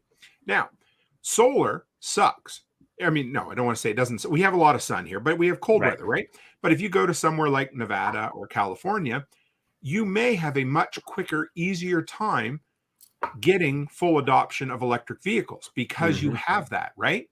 Hydrogen. I'm not sure exactly how the manufacture, the mining, or however that works, but if you had an area, so I'm wondering if, I don't know. And of course, everybody thinks their idea is the best, right? Because California, we have, electricity is great. Well, maybe natural. I love natural gas. I think it's Right. I'm a huge fan of it. So I wonder if there'd be, and I don't think it's going to work because we love to have things standardized, right? But if you Right. look back to like the electric grid, for instance, you had the AC and the DC wars and eventually one won out, or, you go with VHS versus Betamax, right? Right. And each technology was good and each one served a purpose. But I wonder if there's room for regional variations for a while. I think the biggest impediment to that is government, because government likes to have top-down control over their entire area. So the government of Canada and the government of the United States want to say, thus shall it be for this huge area. But I do think, I think that would be the natural outcome, is more regional variation, because you're not talking about something like a VHS or AC to some extent, but VHS is a good example, right? Like, there are not huge numbers of video production things out there in the world, right? Most videos are coming from the same people in the same area. And there's no a VHS, as far as I know, a VHS plays just as well as in Alberta as it does in Good point. Indiana, Yes. as it does in Florida. There's no benefit to having a bunch of varieties. Whereas, like, your building standards are significantly different than mine because you live in a different environment than I do. And no one is going to pick up a house built where you live and put it on a truck and bring it to where I live. That's silly. No one would do that. And so, same thing with vehicles. Yes, vehicles do travel a lot, but there is, if you had, but most LNG, don't, right? Right, most don't. And if you had LNG stations on every corner where you live, and everybody did that, and then where I live, there was one in my town or one in one of the 3 towns near me, well, you could come visit me, and yeah, you'd have to be a little more careful. And, oh yeah, you crazy Indiana people, you don't have natural gas. Like, I have to drive, 20 minutes to the bigger town instead of 10 minutes to the little town to get fuel. But it would work. Like, and if you moved from there to here, you'd sell your LNG vehicle and you'd go to a gasoline or solar or whatever we used here. So I think that would be a natural outcome. I think the big impediment is the government's going to want to say, no, everybody has to do this. Right. A one size fits all solution, which Right. becomes okay. So the next one, this was something I had in mind. I've had in mind for quite some time. So Haas says, with people not working, the great resignation, I can see this exploding and advancing in the next few years, automation, robots, etc. So what I want to get at is, and this has been one of my thoughts, automation in general continues to eliminate, I don't want to call it a simple labor or, grunt positions, right? So all of the people, and that tends to be the majority of work as well, right? You've got a factory. So you close out a factory and you replace 1,000 jobs, 1,000 people fixing widgets with 20 people who now fix the robots that build the widgets, right? Right. So now you have a vast majority of those people unemployed or underemployed or whatever. I'm not, Yeah. So now, where do they go? Where is the economy of the future? I have opinions on this, but I'd like to hear yours before I dive into it. All right. So I think you generally should check out John Pugliano's book, The Robots Are Coming. Did you know he wrote a book? Yes, John's awesome. I haven't read it, but super good book. Highly recommend it. He wrote that back in 2016 or 17. And I'll just do my best to parrot his opinion because I think it was really a good view on it. And basically, what I think and what I think is basically he says in that book is that things are going to continue the way they always have, and machines will eliminate drudgery and allow human beings to do more things that we like better. But we're in an inflection point where that's probably happening a little faster than it has at other times. And so the transition will probably kind of suck for a lot of people. And then I will add my opinion is I think the other thing we've seen historically that I think we'll continue to see is unfortunately a lot of people becoming useless. And if you look at, the number, I don't want to like rag on people on welfare or whatever, but you look at the people who are pure consumers, even people in nursing homes, right? If you're living in a nursing home, you're probably doing nothing productive for the world. Yes, I'm trying to say this nicely. Like I'll say it. If you're in a nursing home, your days of productivity there's a pretty good chance they've passed, unfortunately. Right, and so we're all heading there. So 100 years ago, we could not afford to stick people in a nursing home to suck up resources for 10 or 20 years. And a lot of people aren't in there that long. But, so grandma would have lived with you and, she would have helped babysit a little bit. And she would have helped teach your kids how to do some things, taken on some educational role. And, maybe grandpa would have sat over there and cracked nuts in the winter. And that's not real productive, but it's kind of cool and it's fun and that sort of thing. And we have just shuffled those people off into nursing homes to wait to die, basically, which I think is really crappy. But our society is wealthy enough that we can afford to have people live for a decade in a nursing home and do nothing but consume resources and wish that their family would come visit them. And I don't think that's a great way to run a family. Like, I hope I don't end up there. My goal is to raise my kids so that we all want to be together when I'm old. But that will continue, I think. And then, people who are on disability, like Jack Spirko's been talking some lately about how, where he's from, like getting retired on disability is kind of a goal, right? Yeah. And that couldn't happen in a less wealthy society. Like you couldn't afford to have that many people only consuming. And so I think, unfortunately, we will see more of that. And I think a lot of the people in charge of the world think that's inevitable and are basically trying to make a soft landing because that's inevitable. And so they hear the words, create more of it. Universal basic income. Is that what I'm hearing? Yep. That would be an example. Yep. Yeah. If you get a UBI, right, maybe another 20% of the population just sits down and plays video games and lives in the metaverse and whatever. And that, I think it's wrong to think that the people in charge want to force all of us into that world, right?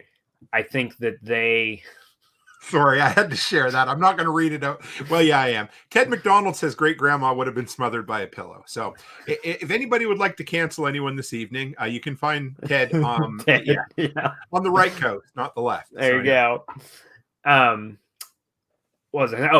think that a lot of times we think about that UBI and that sort of thing. We think that the people in charge of the world want every single human being to go on UBI and plug into the matrix and do nothing. And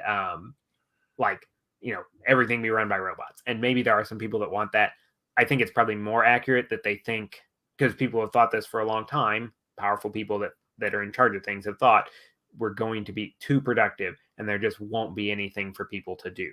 And so we need to come up with bread and circuses to entertain them, because otherwise they'll riot because there's no work for them to do because we don't need them in the economy anymore. And I think the liberty-minded Austrian economic viewpoint to that is that human desires are limitless. And so if nobody needs to wash clothes down by the river on a rock, maybe that means more people can start teaching music. And if we get robots that teach music, maybe that means more people can, get paid to go into nursing homes and talk to old people. Or we can always come up with something else that we would as humanity desire and then trade amongst ourselves to get that. even if that's just like, more counseling. Like maybe we have a lot more therapists who are able to help people self-actualize more, like you were talking about.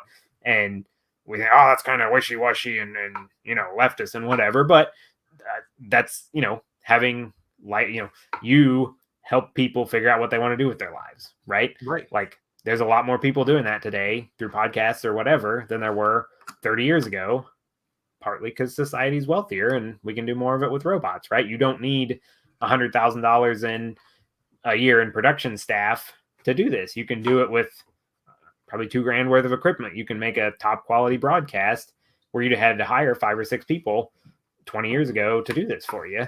And so you're doing a job that didn't exist and we're all glad that you're doing it because this is something human beings want, right?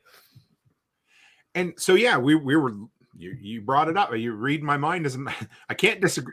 I want to disagree with you, Andy, but I can't, but we've as a society, whether you want to say it was cheap energy, modern technology, whatever, has got us to the pinnacle or the peak of the, pyramid of the hierarchy of needs.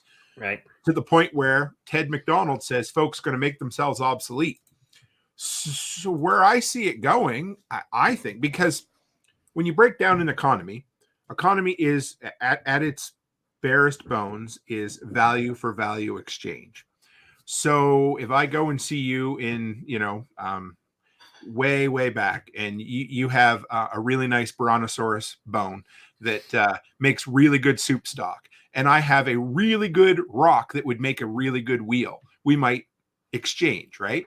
And then, of course, yes. So here's your brontosaurus bone, and thank you for that Fred Flintstone wheel, right?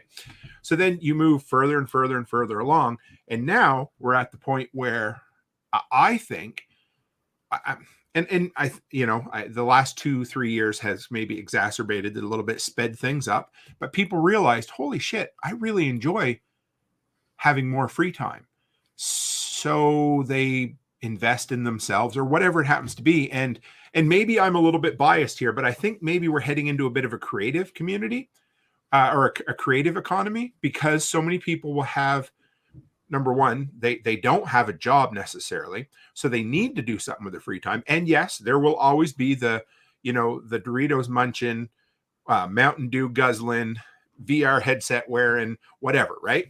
I get it. I like VR, but anyway, there always will be. But I think there's going to be a lot of people who, and you can go on Twitch, for instance, or video game streamers, and for whatever reason, Gen Z people love to sit down and watch other people play video games, and they get value for that. So what do? They tip them. And that's all that is a circular economy. So, if I podcast and somebody starts a business and they say, wow, Tim, that's awesome, I'm going to subscribe to your stupid little patch club or whatever it happens to be, right? And I think that with humanity having that free time and having a majority of our basic needs met, I think people are going to tend toward more creative and less tangible things that still give humans value. Yeah, absolutely. I think, and that is kind of an actionable point for people on that. I think one kink in the wheel there is that a lot of the, and I don't know why this is, right? Is this intentional? Is it just the zeitgeist? I don't know. But I think we are moving towards a less productive way of doing things and more of just wasting stuff. And so you look at, I assume you've been on forums a lot, right? Sure. You look at forums versus Facebook. Like Facebook has basically put forums completely out of business, right? Like most forums are dead, and now all that happens on Facebook. Well, I still, to this day, when I Google stuff, I'm trying to fix some random old car that, hasn't been made in 40 years, doesn't have a bunch of followers, nobody knows about it. If I go out and I search that in whatever search engine, I'm going to prefer clicking on the forum entries, right? Because I'm hoping I find a guy from 2005 that had one of these that spent 14 hours pulling this part off, meticulously photographing it, repainting it, reassembling it, and writing out a 2-page explanation of how to do that, right? Because people used to do that and post it to the internet, and that was a rewarded behavior, and so we got a lot of it. Well, That's not what gets rewarded on Facebook. Right. And even when it does happen, you can't find it through a search engine, right? Like we have. Yeah, that's weird. We've wrecked the internet. We've the technology we have has crowded out that system that we used to have that put a lot of valuable information out there. Like, so, I mean, there are people who wrote those forum posts decades ago that are still helping people, right? Like that adds to humanity's knowledge. And I don't know that any Facebook post has ever had that kind of reach, right? Like, even if it goes viral and millions of people see it, nobody remembers it, nobody looks it up. It's this, down the river kind of thing. And that is absolutely a feature of the technology we're using, right? Like I don't know if it's a conscious choice, but that's a choice by the people who build Facebook for the world to work that way for whatever reason, and good, bad, indifferent, accident, I don't know. But I think one thing that we should be doing as people who care about this stuff is trying to push for that. Like, let's figure out how to make things more like where when you put out a lot of effort, it produces a useful product that will last as long as possible, as opposed to, right, let's be, building new skateboards instead of pedaling our wheels on exercise bikes, basically. And I think that's a huge problem that we have, is that we're kind of going the wrong direction on that. Yeah. And that it goes down to Google, for instance. People, I don't know if Google has a plan. I mean, so they apparently their recent search algorithms have prioritized information over, everybody uses that same example, but you go to look for a recipe and you might find a recipe, but you need to scroll through 84 paragraphs of the lady telling you about her life story. The life story of why her husband fell down when he was young, cracked his tailbone, and now really appreciates her bone broth for whatever. They're not connected at all. But what it does is it fills in keywords and it gives you a whole hell of a lot of Amazon affiliate links. Yep. And here comes the old man in me. But do you remember when you used to be able to type into a search engine and get results that worked? Yeah. YouTube does. I love YouTube for that, because if I put how to rebuild a 1978 and whatever, it's going to come up. I might have to watch a few, but it's going to be there. Whereas the stuff on search engines have been, and I don't know. Maybe we're just a bunch of old men yelling at clouds again. I'm not sure, but that it's been obfuscated so far that it's hard to find, Right. But then my other thought is, did Facebook draw people away from forums, or did forums run their course? And what I mean by that is, you only need one person to do a post in a forum on how to fix a 19 whatever Studebaker, right? You only need the one. So eventually the majority of people have contributed. That information's still there, and maybe they need to do something else with their time. I don't know. What do you think? I think there's a little bit of a balance. So on the one side, what you just said, right? Maybe this information's done and we don't need anybody to do this anymore. That's the same kind of thinking of the people that think, oh, we're going to become overproductive. We need to get people hooked on Cheetos and VR so they'll get out of the way, because there's not going to be anything to do. We won't come up with any new value for those people to produce, right? And so it's totally possible that the 1929 Studebaker forum ran its course because there's less of those cars. The people that are into them are getting old. Like, that forum might die out. But the concept of it's better for, me as a human being to develop, where instead of like pulling out my phone and scrolling along and like angry reacting to something on Facebook, it is better for me to spend my time documenting something and figure out how to do that carefully. And so what I think happened, and there's a really good book about this called The Age of Surveillance Capitalism by Shoshana Zuboff. The first half of it is great. The second half is kind of the same thing over again. That's how it seemed to me. But she talks about this, and it's this commodification of attention. And so Google and Facebook and all these companies make their money by sucking in your eyeballs. And so they don't try to encourage you to be a productive human being. They try to encourage you to stare at a screen as long as possible so they can run ads in front of you so companies can pay them. And what's crazy about that is how it's a cart and a horse or chicken and egg scenario, right? Right. Like, you know what? And again, it's the whole algorithm rewards certain things. So, Yep. who created it? How did it's almost like it had a mind of its own and it almost created itself. And then again, companies did what companies do, and they seen a need and they saw a way to make money and they saw a way to Right. make more money. So they just pursued it. And this is the logical conclusion of Right. one possible path. Right. Doesn't make it easy, doesn't make it right. It just is. And I guess that's when it comes down to it. Again, it's the whole amoral technology is Yeah. good or bad, or And I do think like technology itself is not like, it can't be moral. It's not a thinking actor, right? But I think every technology has a natural outcome, and so we can look at technologies and say like, what's the natural outcome of this, and do we as a culture, whether that's the United States at large or in my house, do we want that natural outcome? I think you and I were talking about this at Self-Reliance, right? How we think open carry should be legal, but we don't really think anybody should do it. Were we talking about that? Was that you? I think, well, I was there when that conversation, and Yeah. there's a whole thought process behind it. Right. So the technology of a gun has certain effects, right? If you get in a fight and everybody is armed to the teeth with firearms, right, it's more likely that someone's going to die than if you get in a fist fight where nobody's got a gun, right? Just because guns are really, really efficient at killing people. And so, you need to be aware of that. And so the technology of a gun moves you towards killing more so than the technology of a spoon, right? And you have to figure out a healthy way to handle that technology. And so, some people say, well, we just shouldn't have guns. Well, I think that's kind of a silly way to handle that technology, because it doesn't work to just go nah, nah, nah, nah, nah, and pretend it doesn't exist.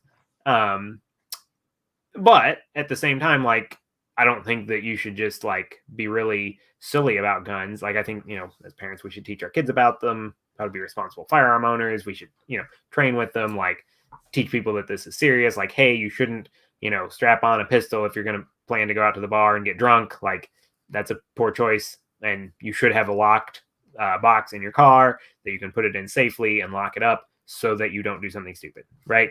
And so that's with that technology, you come up with a cultural way to handle it.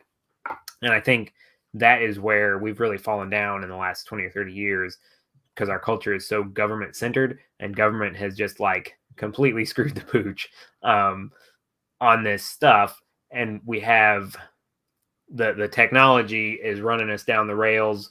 I don't want to say that it wants to, because it's inanimate, right? It doesn't want anything, but the natural rails of certain technologies go this direction, and we don't have a strong, we don't have, whether it's strong religion or healthy government systems where people are actually engaged, or, there's probably lots of different things that could help that say like, no, we don't like where those rails go. We're going to angle these this way, and we're going to use more of this technology and less of that technology. It's almost like we've done things because we can, but never really stopped to think of whether we should or not. Right. And the introspection's gone too, because and part of this might just be the speed at which technology's improved over the last few decades. Yeah. You end up getting, what you're always busy looking for the next great thing. So instead of sitting back and saying, hey, how can we use this to the best of its ability, or to the best advantage of society for the most people, we're just like, okay, let's go to the next thing. And so all we're really doing is hopping on the back of technology and going along for the ride. Yeah. And the other thing that we're grappling with, I think, is the technology of propaganda, basically. If you read Edward Bernays, writing back in, I think, the 30s, or C.S. Lewis wrote a book called The Abolition of Man, which is super good, in the 60s. And I'm reading a book right now called Technopoly from the early 90s. And they all, like, people have been thinking about that. That's by Neil Postman. They wrote Amusing Ourselves to Death. Amusing Ourselves. Yeah. So Technopoly, super good. I'm in the middle of that. It's great. But all these guys are talking about basically, over the last 70 years or whatever, we've been working on basically cracking the science of humans, right? and they've done that really well. And so you have all these things like red makes you angry, so don't paint your room red and stuff like that. But you also see like that knowledge has been taken and basically weaponized, or refined to a weapons grade material, to where advertising and then that's the thing with all these social media companies, is they have knowingly been developing their product to be addictive. And so that is like, we as individuals don't recognize that. We just think, oh, Facebook, it'll be really handy, I can connect with my grandma, and so we get it, and then the next thing we know, we're just sucked into it and scrolling. And then people say, oh, well, you're weak and you're lazy and whatever. Well, you're also dealing with there have been literally millions of dollars spent to figure out how to keep you scrolling as much as possible. And some people will say like, oh, that's why we need regulation. I'm not sure that's the case, but what can you do in your personal life? Like, get educated, like get a Facebook, I can't think of the add-on names you can give them for your browser, or like, I try to not use Facebook on my phone. I try to not use Facebook at all, but like, I'll get on there and, buy stuff, because unfortunately that's where you buy things nowadays instead of Craigslist. But I try to do it on a computer browser as much as I can, because it's not nearly as addictive that way, whether that's the nature of the laptop or just because they spend less money trying to make it less addictive. I don't know. But that's a huge feature, is like, humanity has really refined the technology of human manipulation. And there are people using that, weapons grade human manipulation on you and I all the time. And nobody's teaching us in school or homeschooling or whatever. Like, that's not part of our standard, like, cultural, hey, you need to have, years of training on how to handle psychological manipulation, because you're going to face that every hour of every day for the rest of your life. And so we can train ourselves and we can train our kids. I think we need to, because that's a huge technology that's working against anything that the people who are using that technology aren't trying to get done, which is usually just to make themselves money or make themselves powerful or get themselves elected. Yes, and that's what it comes down to, I want to grab another one here. This one was from One Step Closer, I think. Let's bring this one up. I don't think we're going to make it through many of them. Yeah. Said, I think there will be a lot of opportunity for focusing on mass customization, more small farms, 3D printers, home CNC machines, etc. And that goes part and parcel with the creative economy that I think is coming. But what do you think, Andy? Go ahead. So again, I think there's going to be kind of a bifurcation, right? And that is like, for that to work, you need a base heavy industry, right? If you want to have lots of home 3D printers, you need really cheap, high quality plastics available, right? Which are probably going to come out of gigantic factories. For home CNC, you need, if you want to be CNCing metal, you're going to need good suppliers of high quality metal, and FedEx continuing to deliver that to your door or whatever. So I think that is probably true. I don't think we'll see where most of the goods that you use on a daily basis are manufactured in that way. I think we'll see more of, if you're super into coffee cups, you'll have lots of awesome custom coffee cups, and you'll use a super conventional table that got shipped to you from IKEA to set them on. And if you're really into woodworking, you'll have a super awesome table that you built with your home CNC rig, and you'll put IKEA coffee mugs on it, or Amazon coffee mugs or whatever. And so you'll have pockets of that. So I think as far as like a sector that people could get into, probably really good, but I don't think we'll see a world where everything's made by hand or, made in somebody's house or whatever. I think that's what they meant. I think they meant that'll be, and maybe we can call it a hobby economy too, whereas people are spending money on their hobby. But I think that's what they mean, is the people who have, that are self-actualized or whatever you want to call it, that have that time, that'll be a good area to get into to make money for that. Yeah.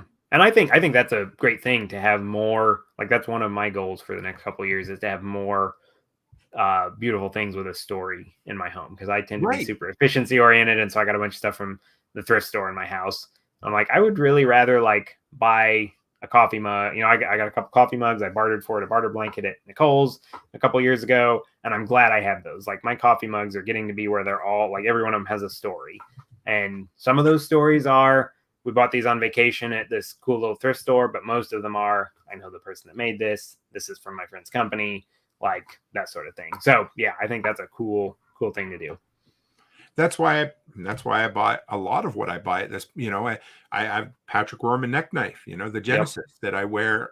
I'm not wearing right at the moment, but I wear it all the time. Right. And every time, when I have it, I think about the great conversations I've had with Patrick and how much I appreciate him as a friend and how I wanted to support him. Maybe even to the point where I made the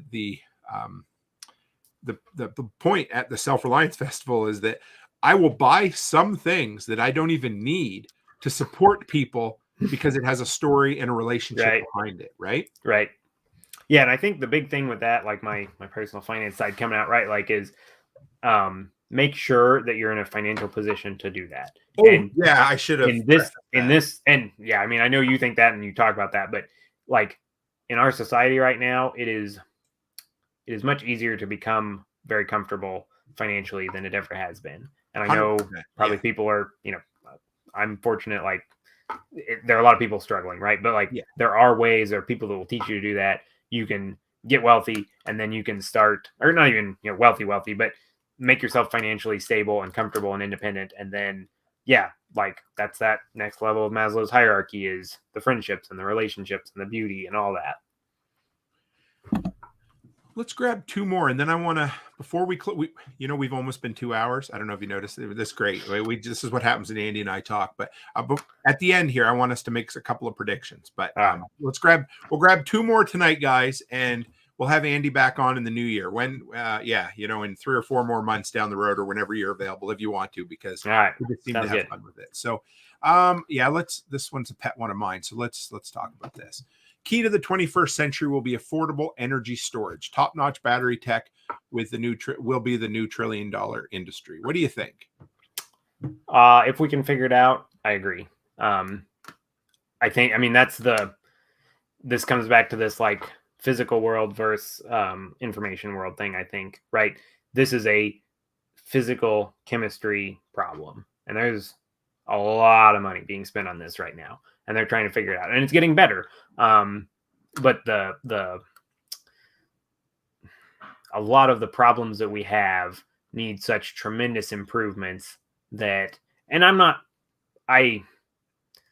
the Star Trek side of me says, of course we'll have this someday. The other side of me says, well, I don't want to assume this is going to happen any minute. And you look at, I remember several years ago, I had a boss that was super worried that our company was going to go out of business because, all, heavy trucking was going to be, all engines were going to be replaced by, battery powered stuff. And so I sat down and did the math on how much batteries would have to improve to replace a tank of diesel. And at that time it was like 20 times or something, like they would have to be like 20 times more efficient, and they'd still have to charge super fast to be as convenient as a tank of diesel. Right. And so I agree. This is a huge thing that lots of money's going into. And if people can figure this out, it'll be huge. And we are, right? Batteries today, your DeWalt lithium ion batteries are dozens. I have a guy that's been helping me out with some stuff around our homestead.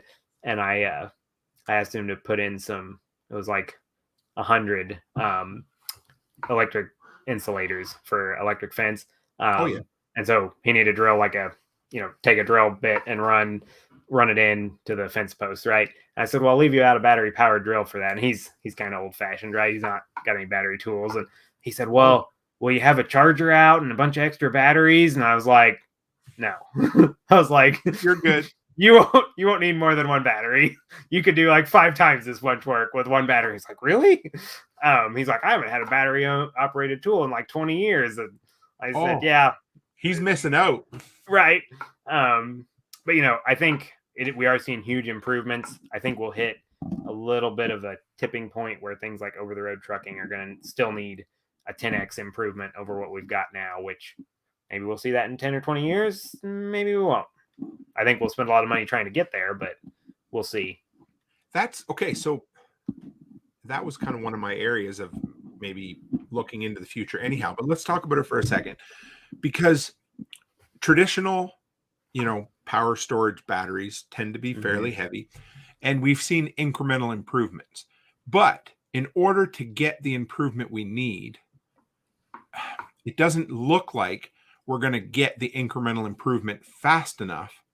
But just because I can't see it doesn't mean it's not going to happen, right?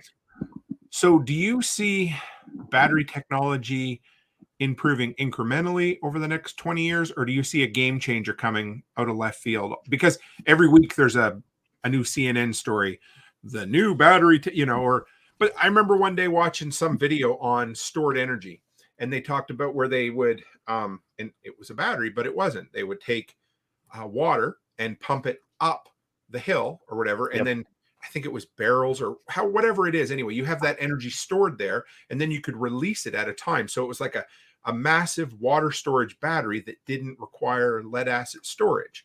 And it's probably not going to be the way, but what do you think? Do you think we're just going to keep improving, or do you think they're going to find something?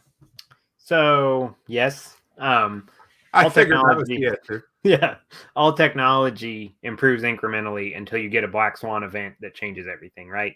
That's the whole black swan idea, Nassim Taleb's stuff. I don't know if you're familiar with his work. I know the term, but I don't know where it came from. Okay, so the idea of a black swan, where the term actually comes from is swans, and I'm going to totally butcher this, but basically swans, there is genetic probability for there to be a completely black swan, but it's really, really improbable. So like 1 in 100,000 or something, right? So you can say with confidence there probably is a black swan out there in the world today, but the odds of finding one are basically zero, right? Like you can go swan hunting all over and you're probably never going to see a black swan because they're so uncommon. But it's a deterministic process that creates those, right? It's genetically like guaranteed they'll come along every so often. So like Nassim Taleb's whole thing is, we know that unexpected things happen, but by definition, we don't know what an unexpected thing is, or it wouldn't be unexpected, right?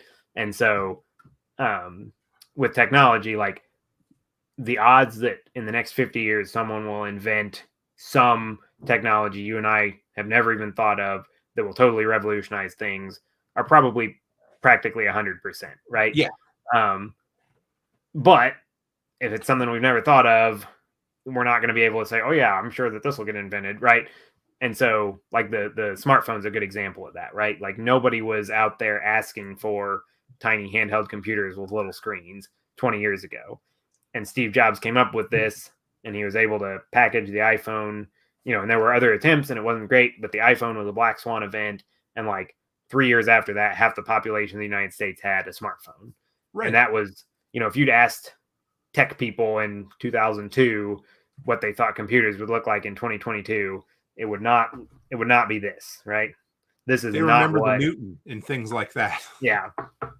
And so there's a quote, I think I've heard Jack Spirko say this, that like supposedly I think it was Henry Ford said if I'd asked people what they wanted, they would have said faster horses. Yeah.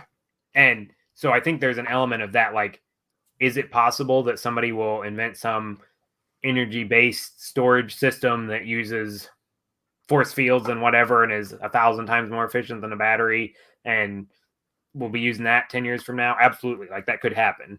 And there's no way to predict that or know what it might look like, but it also might not happen. And that black swan might be smaller computers or more gasoline, finding more oil in the ground, or, better oil processing to where there's less CO2 and they stop caring about that or whatever. The other thing I do think is interesting about batteries is, I know you're a sci-fi guy, right? Oh yeah. You look at sci-fi stuff and you start thinking about the energy density of something. To have batteries the way we would want, they would have to be so incredibly safe. Like think about the lightsabers from Star Wars, right? So I'm a Star Wars nerd, right? The idea was they did not recharge those lightsabers, right? In the Star Wars storyline, a Jedi builds his lightsaber and there you go, human souls stored in mason jars. Nobody's tried it. Maybe it'll work. The Jedi builds his lightsaber, he puts the power cell in, and then he carries that for the rest of his life unless there's some catastrophe, right? Well, you start thinking about that. Okay, you know how much energy it takes to melt steel like they do in some of those movies where they're like cutting through 2-foot thick doors? Like that little power cell that would be this big would have terawatts, terawatts upon terawatts of energy, to where if that ruptured, it would like vaporize a block, right? It would have to be a mini nuclear reactor, Right. I'm assuming. It's like a micronuclear reactor, and they're just like swinging those on their belts and like throwing them around in the snow and whatever. Like the safety factor you would have to have for that kind of energy storage is inconceivable. Nothing we have is that reliable, right? It's like, you need to have this car. It's going to be great, but you cannot, like, you're going to get in the car and you're going to drive 7 million miles without ever changing the oil. It needs to be that reliable. Right. And it needs to be more reliable than modern aviation. And that is right. really, really reliable. Right. And that's where I do think there's maybe kind of a physics limit on batteries, is if you want to get to that super duper state, like there's going to be so much energy contained there. And that, gasoline has that much energy too. And we drive around with tanks full of that all the time. But you got it, like electrical energy is pretty dangerous right now. And we're going to have to really make some improvements to where we, if you're driving an electric car and you get T-boned, it doesn't like vaporize a bunch of stuff when it blows up, right? And gasoline is more or less that safe. So we need to figure out a way to store energy that safely. And gasoline's not even that safe, but it doesn't explode in a giant ball of fire every time you have a wreck. Right. I can't remember if it was Fred or if it was PA Prepper Josh Sloan, but one of them shared an article a couple of years ago about atomic batteries. And I got really excited. And I thought, oh man, this sounds incredible. Because they said basically it'll be like a button-sized battery that will last forever. And what they were doing was they were taking expended nuclear waste in a very, very, very tiny form, so you could never do anything with it. Yeah. And they were going to use it as a battery that would last infinitely. Not infinitely, but, life, decades. Right? Which was cool. But I get digging into it, and basically the technology is good for things like scales, like kitchen scales, that kind of stuff. And how little power does that little tiny LCD screen take? Almost nothing, right? Which is cool. So that will replace those 2032 right, point cell 2016 dollars. Yeah. Now, can you scale that up someday? Maybe. I don't know. They didn't seem to think it was ever going to be that, but right. I don't know. It's yeah. So, okay, two things. Technology is always heading forward. And, there's always the story of the week, whether it's, a cure for cancer or whatever. So 2 stories. If you'd asked me 10 years ago, I would have been convinced that Amazon would be delivering all their packages by drones today. Because when Jeff Bezos made that unveiling it was 2014. So we're almost 10 years ago. I remember watching the video. No, sorry, 2013. I was still out east.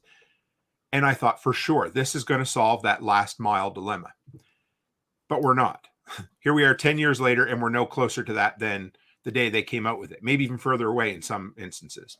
Now, the other one, the Great Pacific Plastic Patch, or whatever you want to call it. Do you remember when they first started talking about that? It was probably about 10 years ago, right?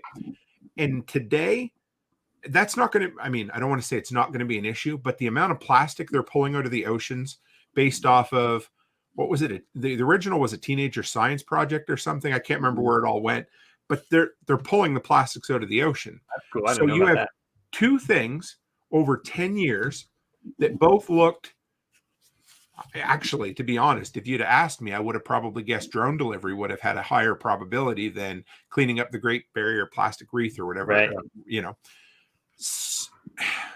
And it's hard to predict, but that's my segue into make a prediction or 2 over the next 10 years of, you make a wild one and make a safe one.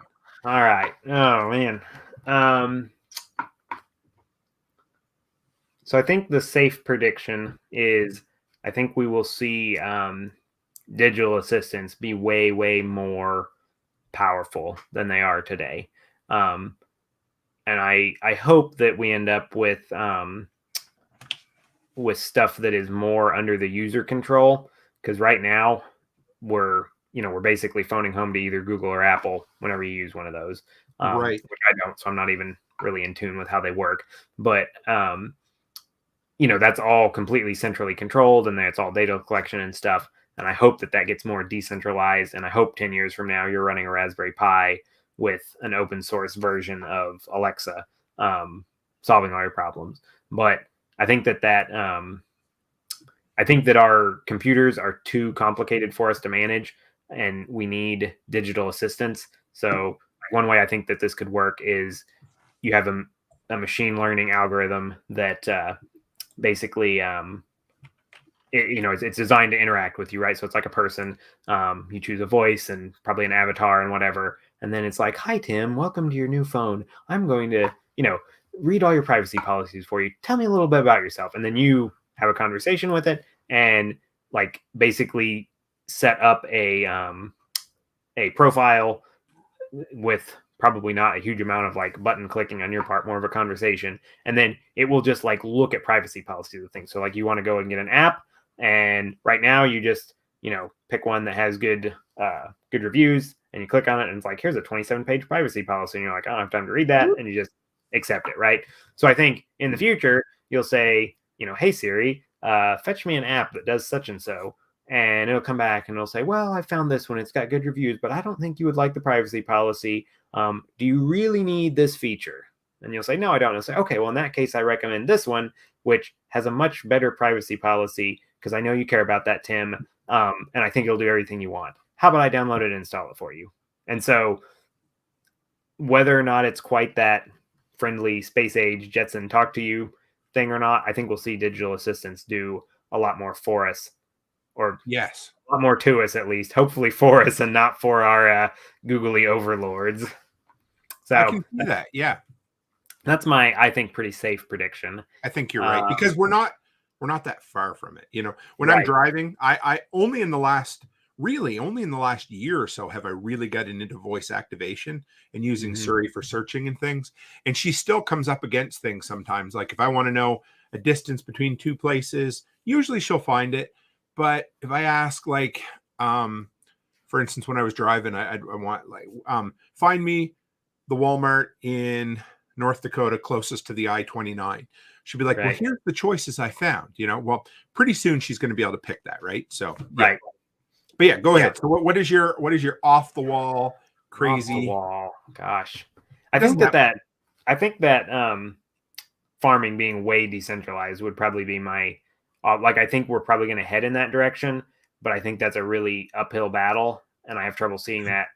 50 years from now, I think it'll probably be that way. But as far as a short term, 10 years from now, farmers having hundreds of little robots running around doing their bidding, I feel like that'd be a stretch. So I'll go with that for my my off the wall in the short term prediction. How about you? I'm going to go with, okay, I don't know if this one's that crazy or not, but I think my simple one is, I think within 10 years, you're going to be having people living the majority of their life in a virtual world. I don't know how many, and I don't say the entire world will be, but I think that there will be, I reminded of Back to the Future too. When the kids are sitting at the table and they have the VR headsets on and they're doing their thing. I think there'll be people, that'll be the logical conclusion, or the most logical thing to come out of having too much time on their hands. Some of us will turn to creativity, and other people will turn to a Westworld style existence, where they decide, I'm just going to retreat to a virtual world. And I don't necessarily think they'll be literally plugged into the Matrix, but I think other than eating, sleeping, and using the bathroom, their entire life will be within a virtual existence. I don't know if it'll be everybody, but the technology is already there that somebody could do it if they wanted. Right. I mean, I think you could say, I think that's one way we're deceived by sci-fi, because I think people are already doing that.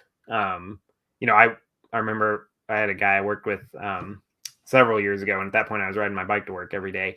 I lived in town, and he came in one day and he was complaining because it had been like -10 out that morning. That's Fahrenheit. And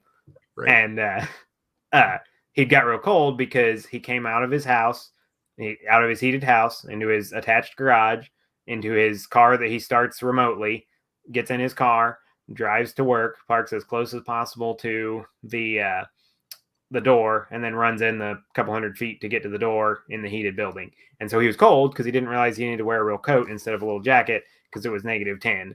And he was just,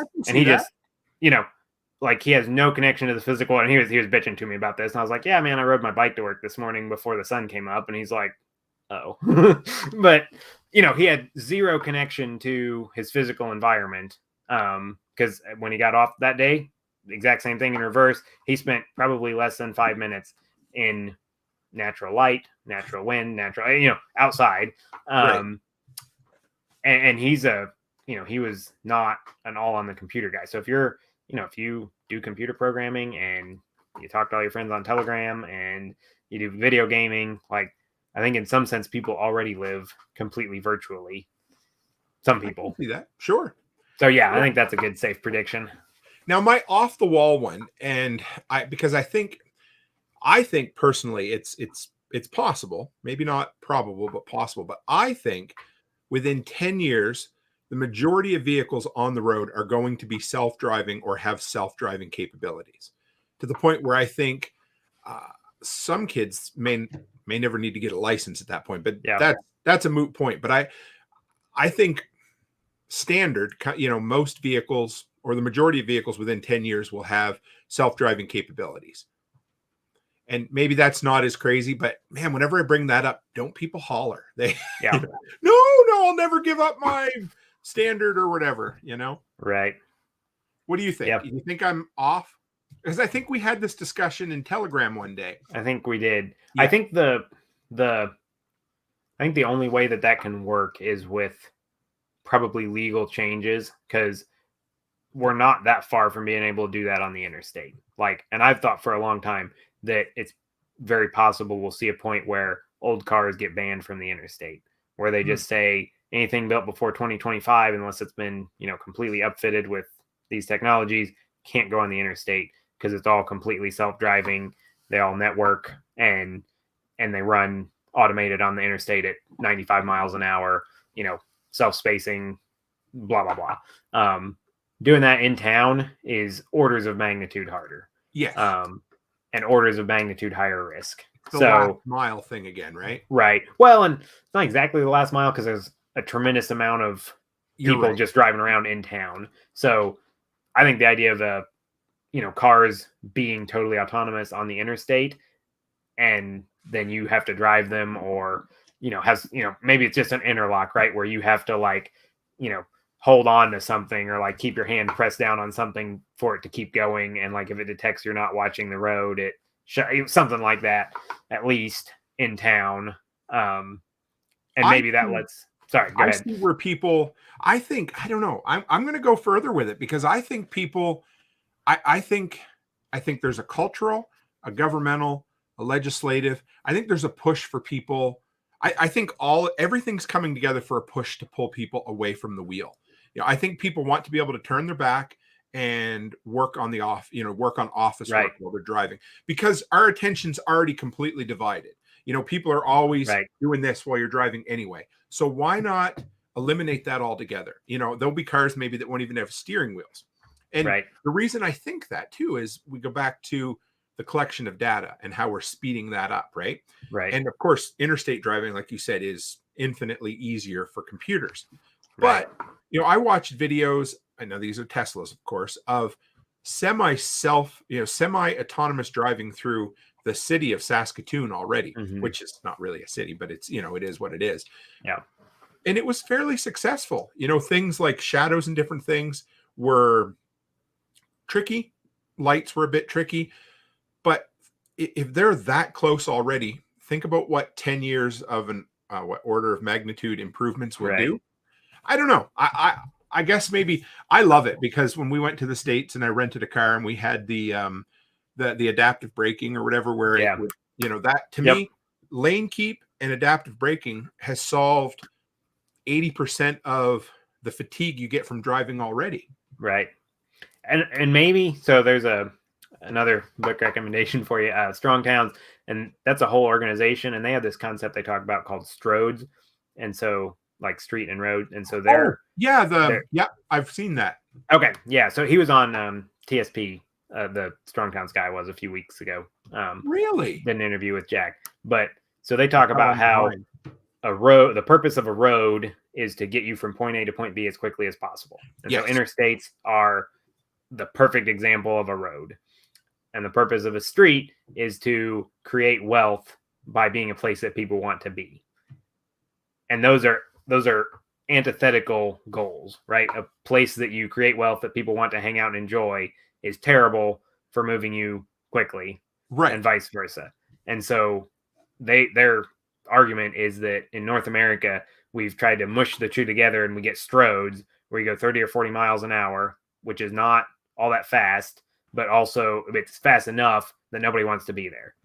And so it's like the worst of both worlds. So they campaign a lot for splitting those back up and let's get rid of all these 4-lane roads with, Taco Bells and McDonald's on them through the middle of town where people drive 35 miles an hour with lots of stoplights, which is a horrible environment for Everything. everything, but really hard problem to solve. Automated driving, hard problem for people, and that's why we run pedestrians over and stuff. And let's go to streets that are maybe 10 or 15 miles an hour. They're not very pleasant to drive on because you're going slow and there's people walking and stuff, but it's slow enough that you can do that safely. And then let's go to roads that are 50, 60 miles an hour and you don't stop, right? There's not turnoffs every 50 feet or whatever. So in that, if we did move that direction, then that would dramatically simplify the driving environment and lower the risk for automated driving. So maybe so. You might just talk me into it, Tim. I don't know. It's somewhere in between, and I like the idea of streets too. They I'm sure I've watched some of their videos because they engineer the streets. Mm-hmm. They put curves and things in it so that you don't feel like you're going slow, but you physically have to slow down and you're not mad about it. It's like the old adage. I think it was the Atlanta airport. When they built a new airport, it was so efficient that people were getting off and they were waiting for their luggage because they would come off the airplane and they'd be right at the luggage carousel. Right. So the biggest complaints were constantly, I have to wait for my luggage. So what did they do? They moved the luggage carousels to the other end of the airport. So people get off the plane, have to walk. Complaints go to zero. Yeah. I like that. Yeah. So I don't know. Well, let's wrap up. We're 2 hours and 50. I can't believe we went this long. Sorry, guys. We'll probably split this into two episodes for the podcast crowd, just because that's usually what I do when we go over 2 hours. But how do people find you, Andy? Telegram is probably the best place to get a hold of me. I'm in the workshop Telegram chat. Try to get in there and talk to people a few times. I'm kind of on MeWe, but not really. I've got an old website I don't update very often, but if you think I don't know, say interesting things, I have some maybe interesting articles there. I think you've got that linked. It's peopleforprivacy.com. Yep. I got it's all in the thing there for you. Yeah. But yeah, I don't do a lot of content creation or anything like that. I just come on occasionally and talk to people I like. So Andy is a gem in the community, though. And it takes all types to make things. It's almost like people want to apologize for not being a content creator. Well, we're all a community, and I mean, when I have a tech question, who do I turn to? I come to you. You know what I mean? Or somebody sends me a mechanic question. Well, I call my brother-in-law. And my brother-in-law doesn't make content, but he can tell me how to solve a mechanical issue, and then I can share it with whomever else is out there, and that's what I like about it. But yeah, and I consider Andy a friend, and I always love having you come on, man. It's always fun. Thanks, Tim. No problem. Kind of you to say that. Yeah, I'm glad to be here. And we'll. There's very few people that I basically book their next appointment, the next time on here, but we have a lot of fun. So if you're gaming, either late winter, early spring, we'll bring you back on and we'll do this again. Sounds good. Perfect. If you want to hang in the background for just a second, I'll close up. And thanks, Andy.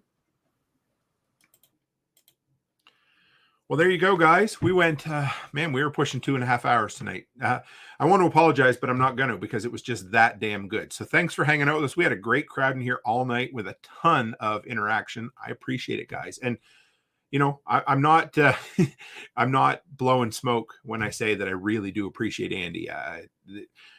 It's people like that make a community, because we all come at things with a different mindset, a different skill set. And what I love about Andy is he is not afraid to poke the bear a little bit once in a while. So he'll drop into the workshop group, and if he doesn't agree with something, he doesn't just go along. He doesn't toe the party line. He gets in there and he says, hey, I don't think this is right, and this is why I don't think it's right. And I appreciate that, because in any community we can be an echo chamber, and it's nice to have people who are willing to stretch you a little bit and make you think, because that's when we really learn, is when we're uncomfortable. So I appreciate Andy coming on. And guys, thanks for dropping in. Thanks for sticking with us and listening. And as always, stay happy, stay healthy, and have a great week.